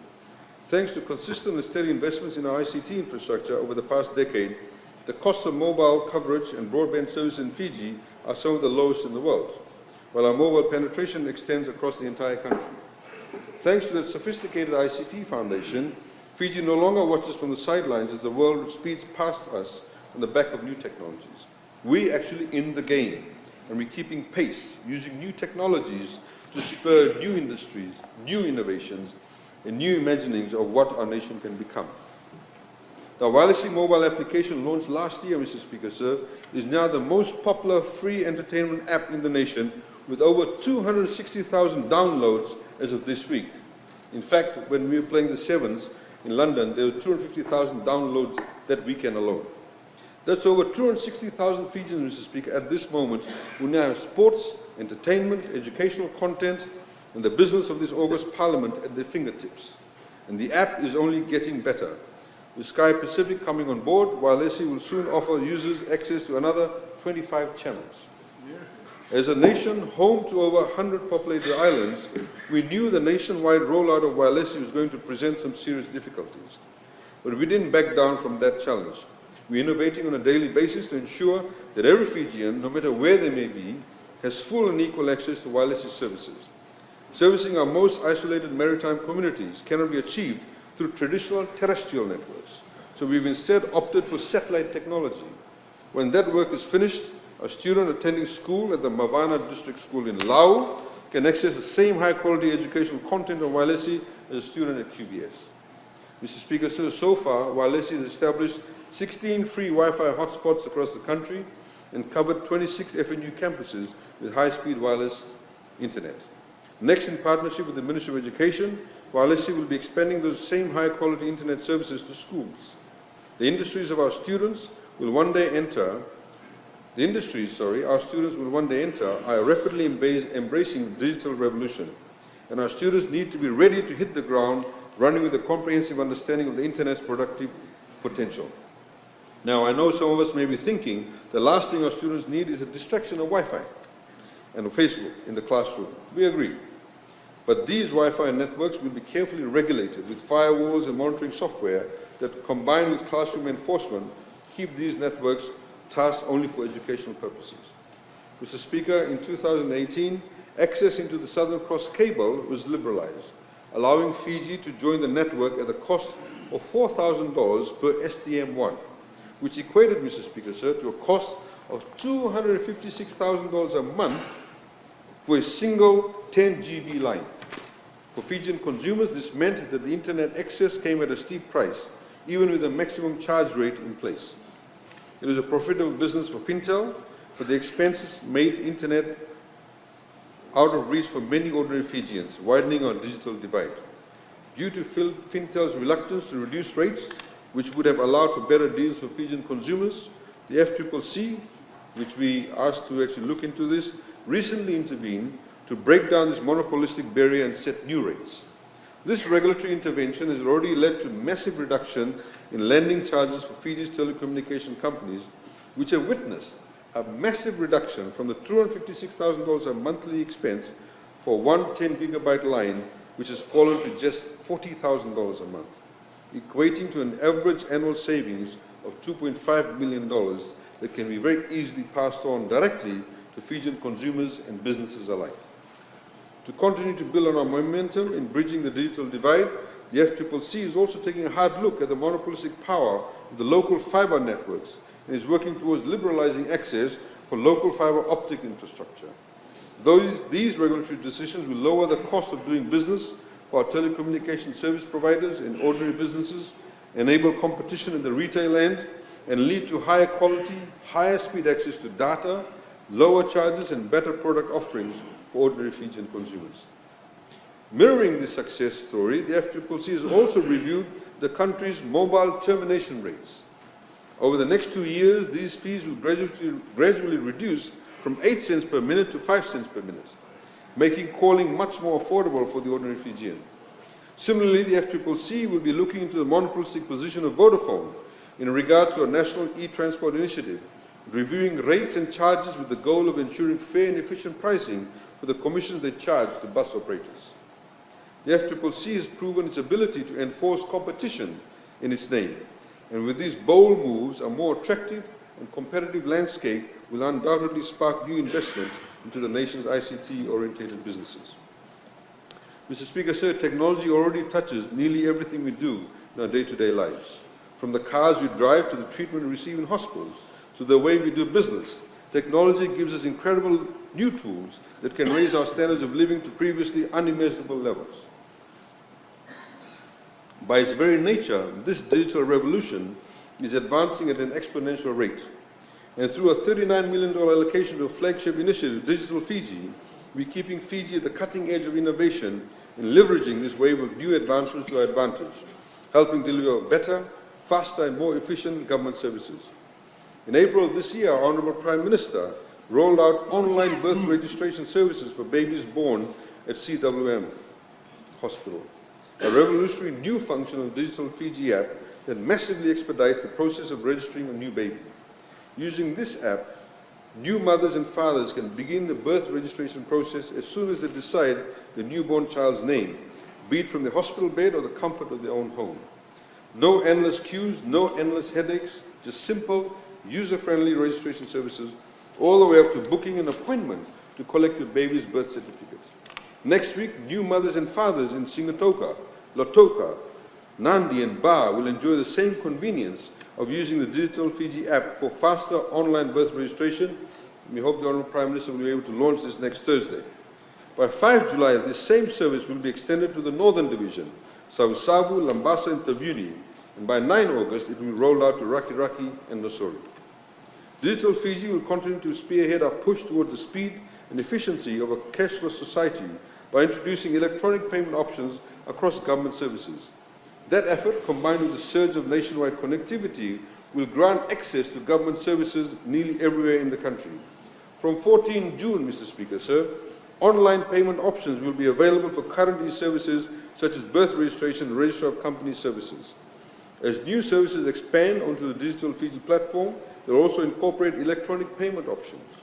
We want Fijians to take advantage of this transition, so government will be covering all of the associated card fees on electronic payments for government services, while also undertaking a review of government fees and charges, many of which have not been updated for decades. Some fees range are only $1. And of course, this service will provide in terms of subsidizing the cost for the next 1 year.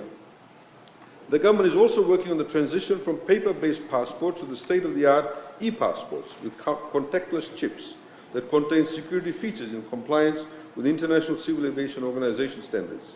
In line with our commitment to a more secure Fiji, these e-passports will make it more difficult for people to illegally enter the country and easier for Fijians traveling overseas to use e-passport gates to speed through airport immigration queues. We're not only making Fiji safer, we're making traveling easier and setting up Fiji for wider visa-free status access around the world. We'll be progressively issuing these new e-passports throughout the next financial year. This commitment is part of a wider agenda to facilitate flows of knowledge and human capital between Fiji and the rest of the world.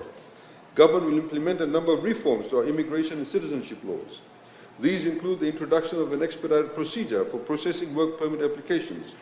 We'll also revise our laws to enable foreign spouses of Fijian citizens to be able to not just enter and reside in Fiji, but also to be able to work in Fiji. Similarly, spouses of foreign diplomats and staff of the international organizations such as UN will now be able to work in Fiji for the duration of the stay in Fiji. The government will be introducing more stringent measures with respect to citizenship applications, including requirements that any applicant must first obtain a permanent residency visa in Fiji before becoming eligible to apply for Fijian citizenship, which will be for a much longer period.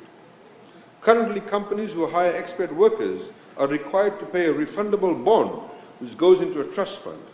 Moving forward, we'll be replacing this bond with a one-off set fee that will go towards the funding and the training of Fijians to study key economic areas within the Fiji National University system, including things like TVET.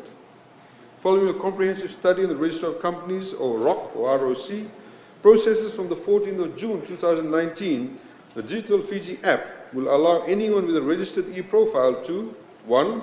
Conduct 24/7 online companies and business name searches. 2. Lodge reservations for companies and business names. 3. Lodge new name registration for businesses and foreign and local companies. And 4. Pay for services online. Instead of traveling to the ROC office, they can access these services online while sitting at their desks or at their dining room tables. For companies and businesses registered after 14th of June, their information will be available online, such as the company's number and status, directorship details, and company financials. From 30th of September 2019, companies and businesses will actually be able to lodge an online application to make basic changes to their businesses, whether it's a name change, a change in business type, or updates to their directorships. Bringing these processes online will mean faster services. It will make the user experience more convenient, and most importantly, the results will be far more accurate. Mr. Speaker said the next phase for Digital Fiji will involve combining different sources of data into streamlined, easy-to-access hubs. One for our citizen information, another for our business information, and one for land information. Right now, information across government is outdated at best and completely unavailable at worst. It's the reason why our people find themselves waiting for days, sometimes weeks, longer than necessary for approvals. Digital Fiji will create a people hub that relies on a secure, centralized information curator and publisher within government. No loose-leaf papers spread out across 5 different ministries, but one secure, digitized information source. When someone applies for government services, that person's basic information, such as their name, date of birth, and TIN number, can be pulled up and viewed in real time by government officials who have the relevant access privileges. Fijians can trust that information is safe, and the ministries can trust that information is both accurate and up-to-date without having to ask anything more of the person seeking the services. By February of next year, the People Hub will be operational. Mr. Speaker said with this hub up and running, someone living in Tavyuni who qualifies for social welfare assistance will no longer have to travel to the BDM office to obtain his or her birth certificate and take his or her documentation to the social welfare office. Instead, he or she simply needs to provide his basic details online. The Department of Social Welfare will then be able to validate his information against a secure database, the People Hub, and their staff can verify his documentation online. And that very same day, that gentleman or lady can complete his or her entire registration process to begin receiving the assistance he or she deserves, all without ever having to leave his home in Vuna. Mr. Speaker, sir, we are bringing the benefits of reliable and centralized information to our business process as well. Before registering a business and applying for a business license can take an unacceptable amount of time. The time and complexity of the registration process is in itself a barrier to entry that's actually scaring off potential businesses before they ever have the chance to even get started. We're not hiding from that reality. We're accepting it with humility. It's a serious problem that we're taking serious action to solve. We've already undertaken a nationwide study to streamline the processes for obtaining construction permits and starting a new business, and achieved a 40% reduction in turnaround times. On 10th of July of this year, we'll be rolling out a new information portal called the Biz Fiji portal, giving business owners a comprehensive one-stop reference for all processes associated with starting a new enterprise or obtaining a construction permit. The Biz Fiji portal will give users the ability to access and download the application to start a business or obtain a construction permit, and provide flow charts and timetables of exactly what they can expect throughout the registration process, including information on which processes can take place simultaneously. Gone will be the days of running around Suva to the different offices or even visiting several different websites just to figure out how to get your new business sorted out. The Biz Fiji portal gives users all the information they need to turn a bright idea into a brand new Fijian business. But Biz Fiji is only the beginning. Throughout Digital Fiji, we're taking the business registration and construction permit approval processes entirely online, with extensive work scheduled in the year ahead to prepare for the transition. When these services roll out, someone, for example, in Ovalau will be able to reserve a company name for a new business and register that company online, all within minutes. She can then track her progress online from start to finish. She won't need to travel to Suva to begin those processes, and then spend her days running around to the different offices and twiddling her thumbs waiting for updates. We're also looking to streamline business processes by establishing a high-powered committee to urgently evaluate business processes within the Fiji Revenue and Customs Service.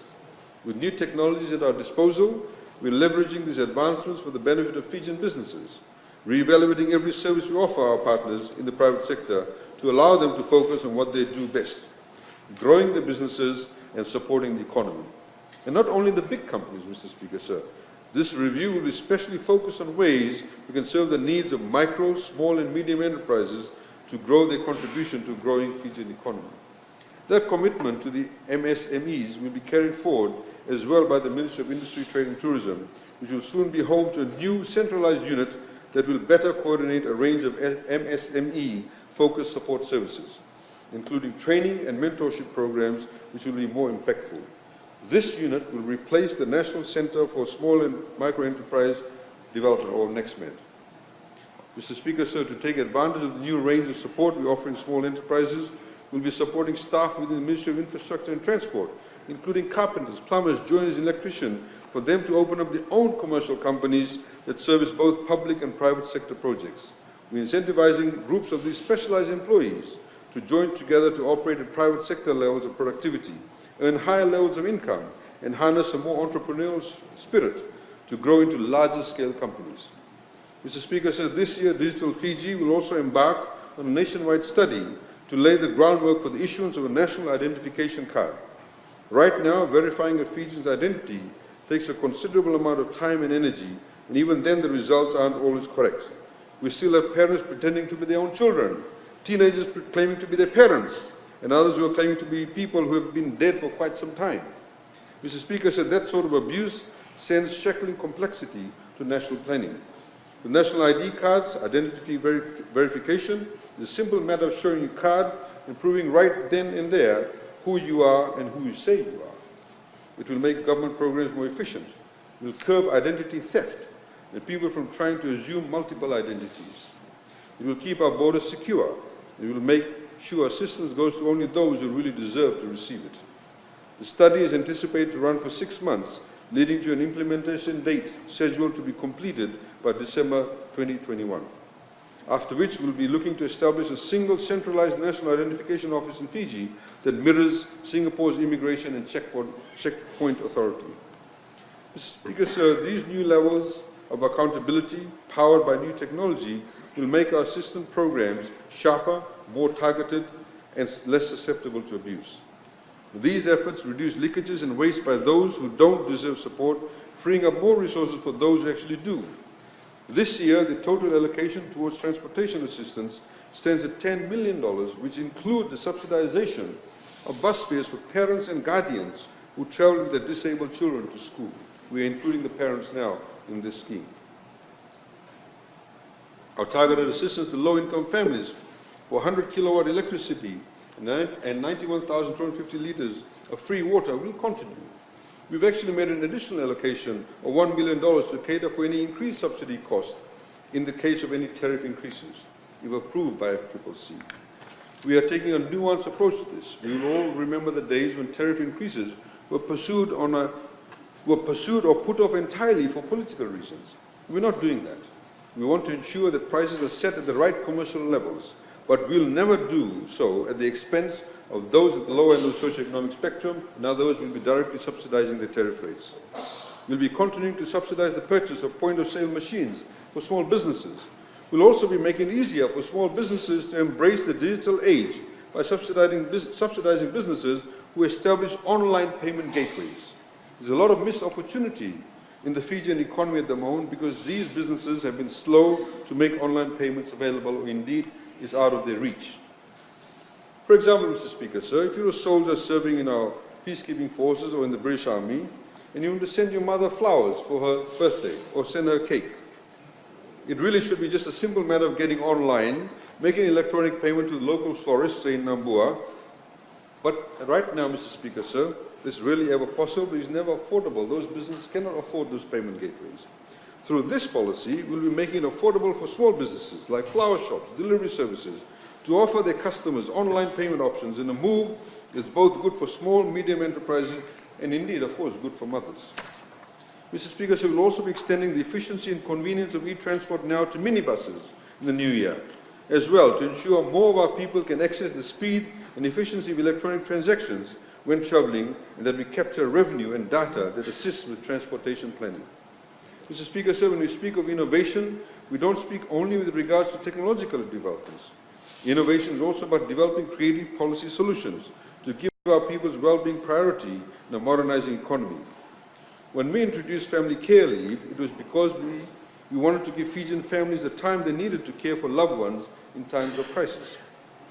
When we extended paid maternity leave, but for 98 days, it was because we didn't want new mothers to have to choose between caring for the children or keeping their jobs. And when we added paternity leave for the first time ever, it was because we wanted new fathers to help shoulder the burden of stress that comes with the birth of a child. But Mr. Speaker, sir, there's more that can be done to recognize the challenges that families face in the 21st century workplace. The IFC recently made a startling announcement that the lack of quality, affordable, and reliable childcare services in Fiji is causing public and private employers to lose over 12 days per employee every year. In response, and as laid out in our manifesto, this budget sets out funding for an exploratory committee in cooperation with the UN Women to establish daycare centers near major hubs of employment around the country, giving parents the flexibility to focus on their careers while trusting that their children will be cared for in a safe, nurturing, and educational environment throughout the workday.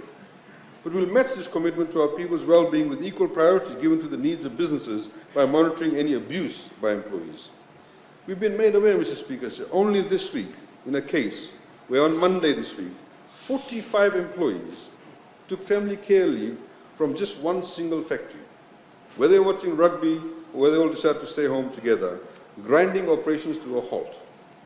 We'll be working with business to ensure there's no more abuse of these policies and the priority remains on productivity in the workplace. Mr. Speaker, sir, there's a lot of talk around the speed and efficiency of adapting new technologies. But what is equally, if not more important, is technology's potential to create greater transparency and accountability. In Fiji, many employers currently pay employees in cash, particularly in the construction industry. But that leaves workers vulnerable to exploitation. Once a cash payment is made, there's no record of accountability.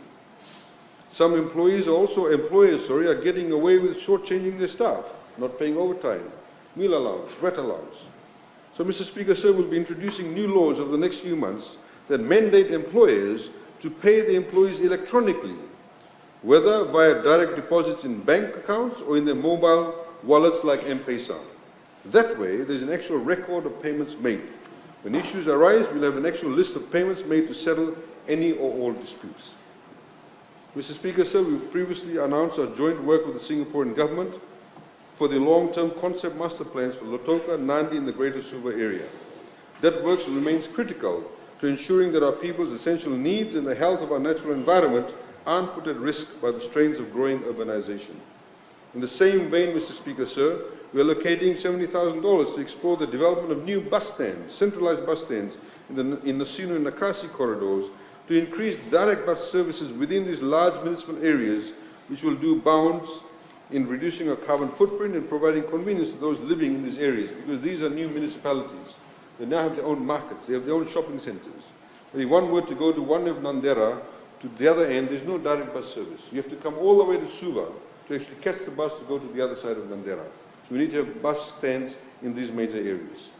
Major FRA capital works have been allocated $399 million. $400,000 has been given to construct public restrooms along highways. The Water Authority of Fiji and the Ministry of Waterways and Environment have been allocated a combined total of $192.9 million for capital expenditures, which will include the upgrade of water treatment plants, water reticulation systems, wastewater systems, drainage for farmlands, and rural water works across the country. $4.1 million is allocated to complete the Lautoka swimming pool, municipal swimming pool, and $490,000 set aside for the installation of floodlights around Churchill Park. $1 million is allocated to improve ventilation and lighting in the Lautoka markets. $544,000 is allocated for the completion of the Namaka markets. $250,000 is allocated to construct 20 to 25 mini markets across the country, which interested vendors can apply to have built in their own communities. And $3 million has been allocated for the National Gallery of Contemporary Art, an ongoing project with the British Council that will transform the St. Stephen's building into downtown Suva into a community hub that enriches our urban cultural scene. It serves as a platform for Fijian artists to showcase their work to the world and attract tourists to our capital city. But Mr. Speaker, sir, our master plans for urban development will only carry real impacts if we have stringent adherence to municipal regulations for new developments. For example, people must respect the new bus shelters that are propping up, intended for buses and passengers, not for selling fish. And markets are intended to be spaces for vendors and the shoppers to engage freely in commerce. The reality is, Mr. Speaker, sir, that no investment in our new networks of infrastructure and no pay for our future development will count for anything if we don't have a consistent level of respect for society's rules, assets and regulations. When government builds a public road, that road doesn't belong to government. It belongs to Fiji. It belongs to every Fijian. And we need to treat the shared resource with a shared level of respect. We must have pride in that investment and help maintain its usefulness over the long period. We need trucking companies to follow the rules that limit overloading. We need drivers to obey speed limits and parking restrictions. And we need to generally foster a more orderly Fijian society where the laws are enforced, where public goods are not abused, and where those who break the rules are the ones who pay the price, not those who follow them.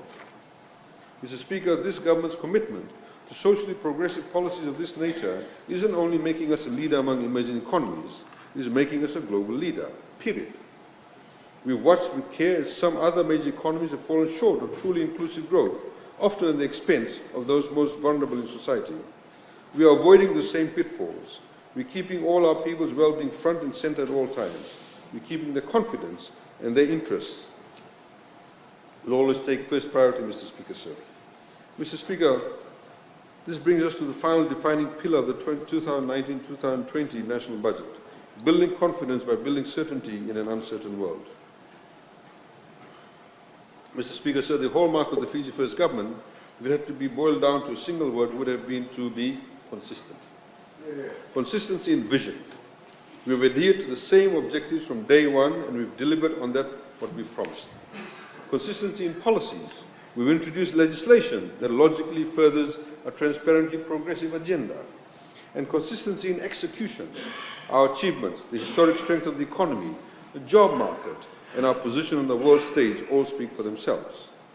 But Mr. Speaker said none of us can presume to predict what the coming years will bring. But consistency gives us a degree of certainty in what the future holds. And for businesses, for multilateral organizations, and for any Fijian pursuing greater opportunity, certainty is the key to confidence. Not blind optimism, but well-founded confidence that the future will be more prosperous than the present. This budget puts our nation in the best possible position to ride the ebbs and flows of international markets to those greater levels of prosperity.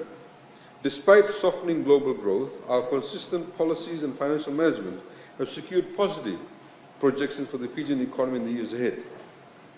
But we're also introducing a range of new measures to grant even greater degree of certainty to our partners in the business community and to the Fijian people.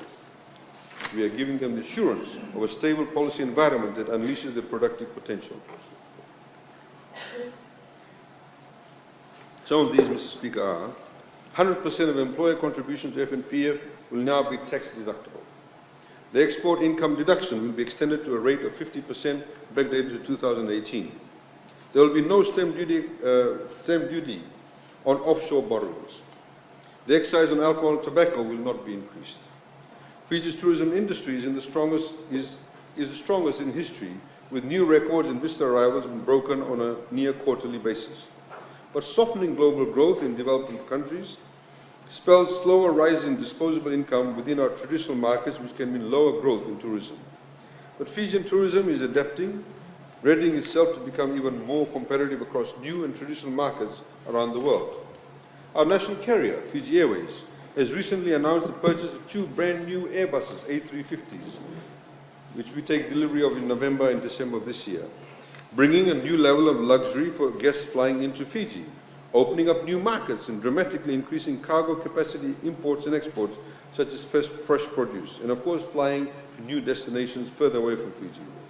And to support our tourism operations to adapt alongside, we're opening a window of opportunity to make some serious investments in Fiji's tourism competitiveness. New hotels will be granted zero fiscal and zero excise duty on the import of building materials, while existing hotels will be granted 5% fiscal duty on nearly any and everything they need to build their businesses, in other words, renovations. Plant and machinery for construction, capital equipment, building materials, furnishings, fittings, room amenities, kitchen and dining room essentials and utensils, even specialized water sport equipment, such as water bikes. Every item imported will attract only 5% fiscal duty. Those items that currently attract 5% duty will be dropped to 3%. The operating cost towards tourism in Fiji has been decreased to help them sharpen their pencil. But even in this period of fiscal consolidation, the marketing grant towards tourism in Fiji will maintain its full strength of $29.7 million. The ICT industry, we're adding to our existing incentive package by removing the minimum employee and export requirements. We've also done away with the $1,000 license fee. We're extending loss carry forward from 4 years to 8 years for all businesses. Last year, we introduced a 25% allowance for building owners who spend at least $1 million in the refurbishment of their buildings.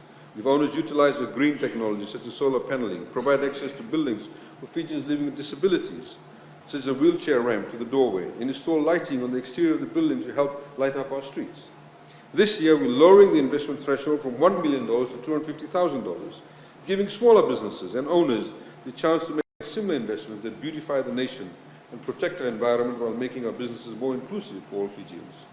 We're reducing the duties on heavy machinery such as cranes, forklifts, bulldozers, excavators. New machinery will now attract zero excise duty, and the fiscal duty on second-hand machinery will drop from 15% to 5%.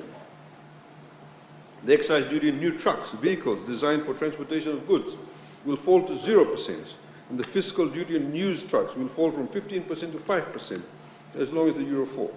We're also dropping the import excise duty on new buses from 5% to 0%. So there is now zero fiscal and zero excise duty on the import of new buses. Used buses will continue to attract 5% fiscal duty, but excise duty on used buses will drop to zero. These reductions will apply to all trucks and buses that meet Euro 4 standards with no age restrictions, sending a clear message to the transportation industries that now is the time to make upgrades to your fleets and get those older and dirtier vehicles off the roads, which eventually we want to get rid of our roads completely, even by way of law. Along with a clear message to our people that public transport will become even more comfortable, safer, and less damaging to our environment, and we're encouraging more people to travel by public transportation, in particular at peak periods. Alongside these duty reductions, there will be an increase in the duties on imported passenger motor vehicles on top of 10% ECAL. For all used hybrid vehicles, the specific duty rate is doubling. In all non-hybrid vehicles, the fiscal duty will increase from 5% to 15%. While the excise duty on non-hybrid vehicles is dropping to 5%, that decrease will be compensated by the addition of ECAL. But Mr. Speaker said at the moment, many new vehicles imported in Fiji, brand new vehicles, are only in compliance with Euro 2 fuel standards. From tonight, no new vehicles will be allowed into Fiji that are not Euro 4 compliant, given the higher fuel standards that have already kicked in at the start of this year. Fuel standards have already gone up to Euro 4, and for diesel is Euro 5. Businesses, individuals and organizations that invest in government and Fiji Development Bank bonds and Housing Authority bonds and T-bills, with the exception of financial institutions, will now receive tax-exempt returns on those investments. To give certainty to the shipping companies who service uneconomical routes to more remote parts of the country, we'll be granting longer-term 15-year agreements with the Ministry of Infrastructure. But this long-term assurance will come with greater expectations and duties of care. We'll be holding national public consultations to develop stronger laws to protect seafaring passengers from undue delays and unreasonable fares when traveling by sea, are something that we had put in our manifesto.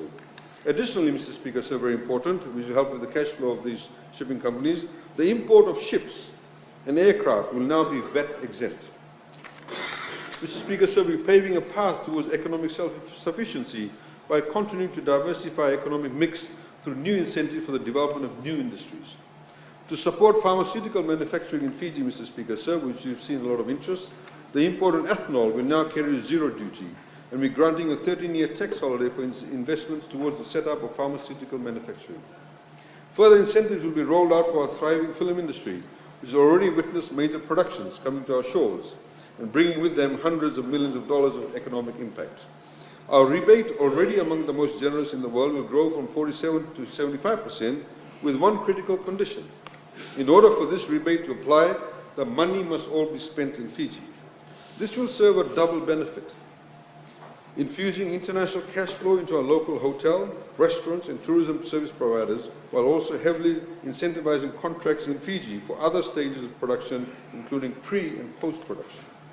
To help meet the heightened demand and continue to grow an industry that is already generating new, interesting and well-paying careers for young Fijians, duty for cameras and AV equipment will be reduced, and a 200% tax deduction will be rolled out for production companies that bring equipment to Fiji to set up shop.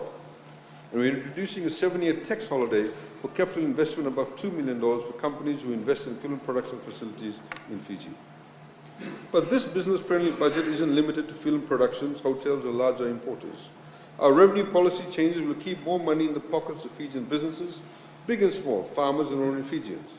To further stimulate Fiji's domestic growing poultry industry, we're imposing a 10% duty on imported chicken, which will make it more attractive for resorts and international restaurant chains to buy from Fijian farms. And the import duty on new children's clothing will be drastically cut from 32% to 5%, which will help to fill retailers' shelves with more affordable garments to the benefit of business owners and parents alike.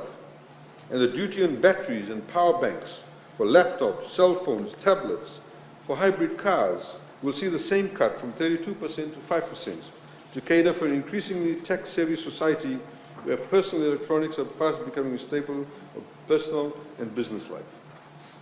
Growing Fijian businesses require greater access to storage. To address the current shortage of warehousing and storage facilities, companies who open new warehousing businesses will be granted 5, 7, and 13-year tax holidays depending on the level of capital investment. We'll also be granting duty exemption on raw materials, plant machinery, equipment, and spare parts that support the warehousing industry. We're also granting an attractive 50% investment allowance to existing companies who invest in warehouses. If the investment is over $2 million, that investment allowance will increase to 100%. This heightened sense of certainty extends to our produce, livestock, and sugarcane farmers, whose livelihoods are particularly vulnerable to the ravages and unpredictability of a changing climate and changing markets. To instill our sugarcane farmers with a peace of mind amidst volatile global price swings, we guaranteed a minimum price of $85 per tonne last year, with a budgetary allocation in this year's budget of $30 million to the Sugar Stabilization Fund, a generous subsidy of nearly $30 over current market rates.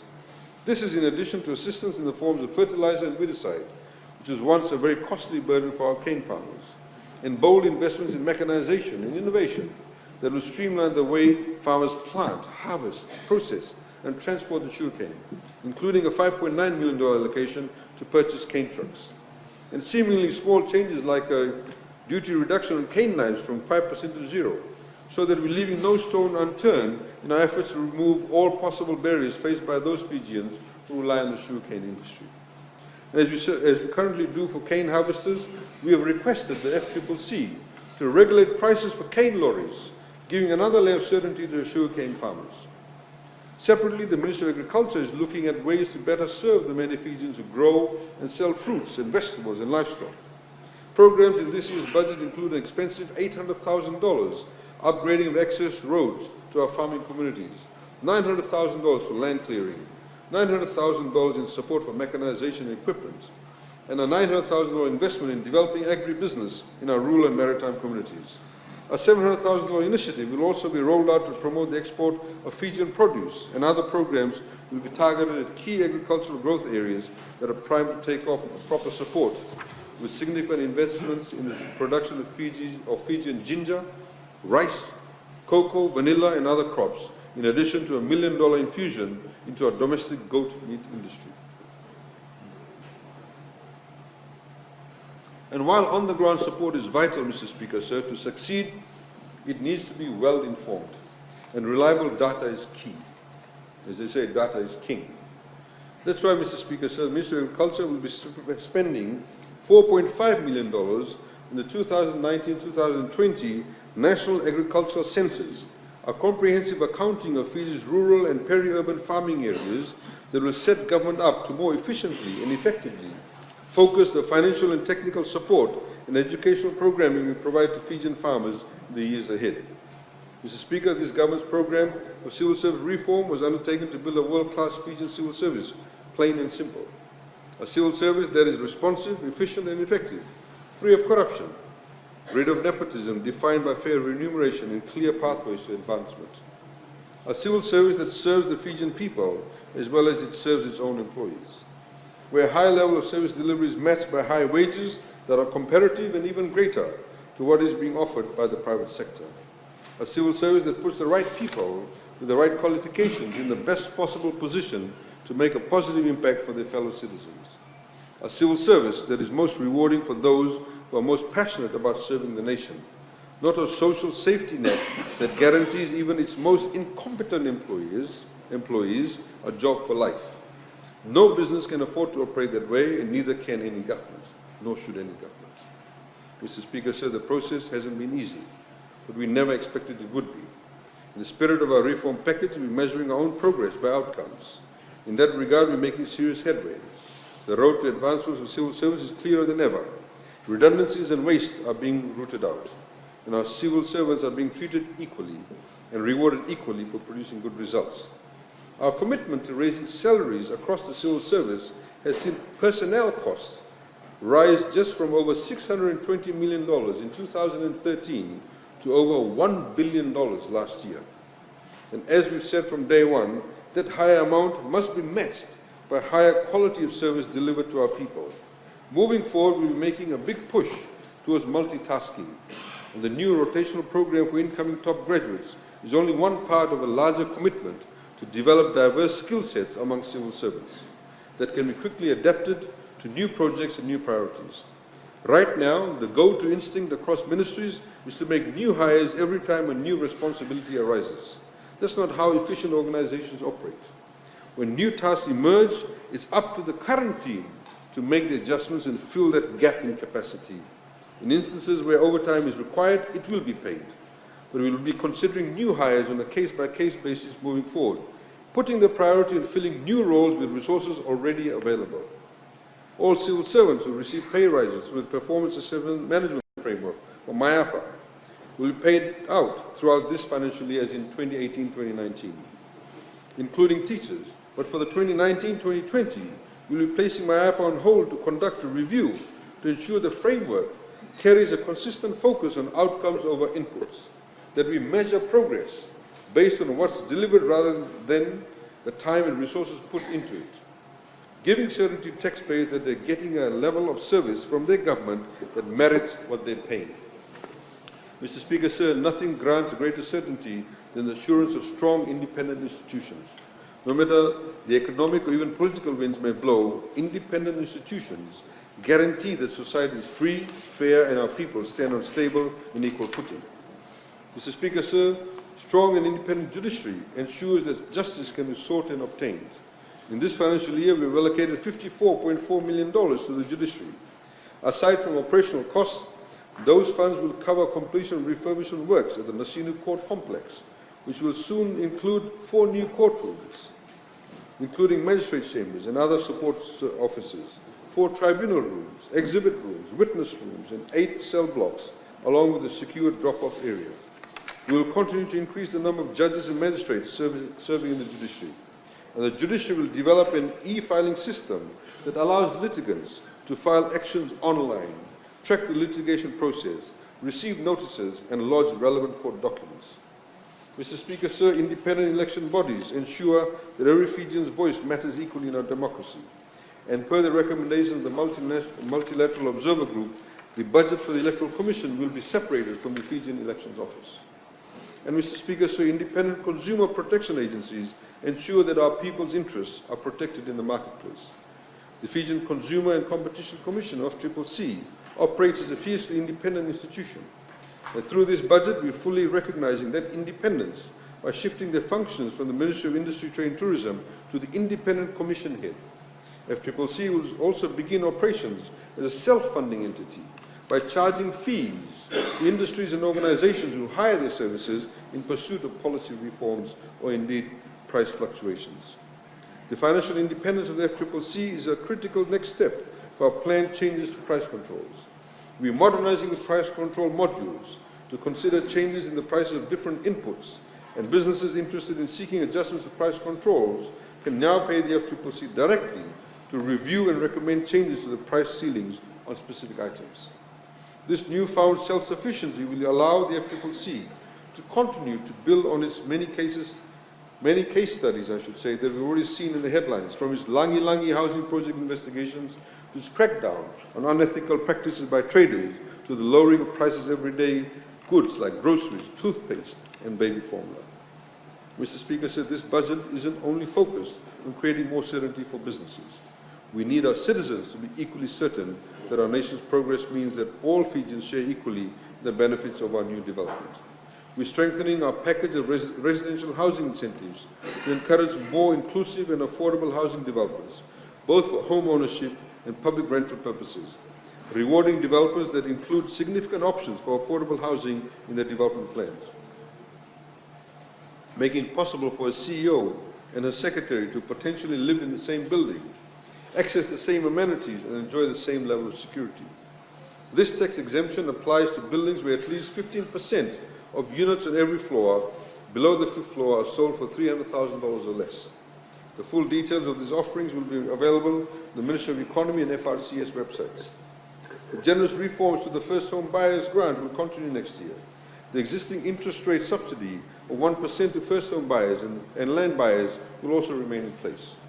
On top of these incentives, Mr. Speaker, sir, the Reserve Bank of Fiji has recently announced an increased loan facility of $60 million to support low-income families to buy their first home.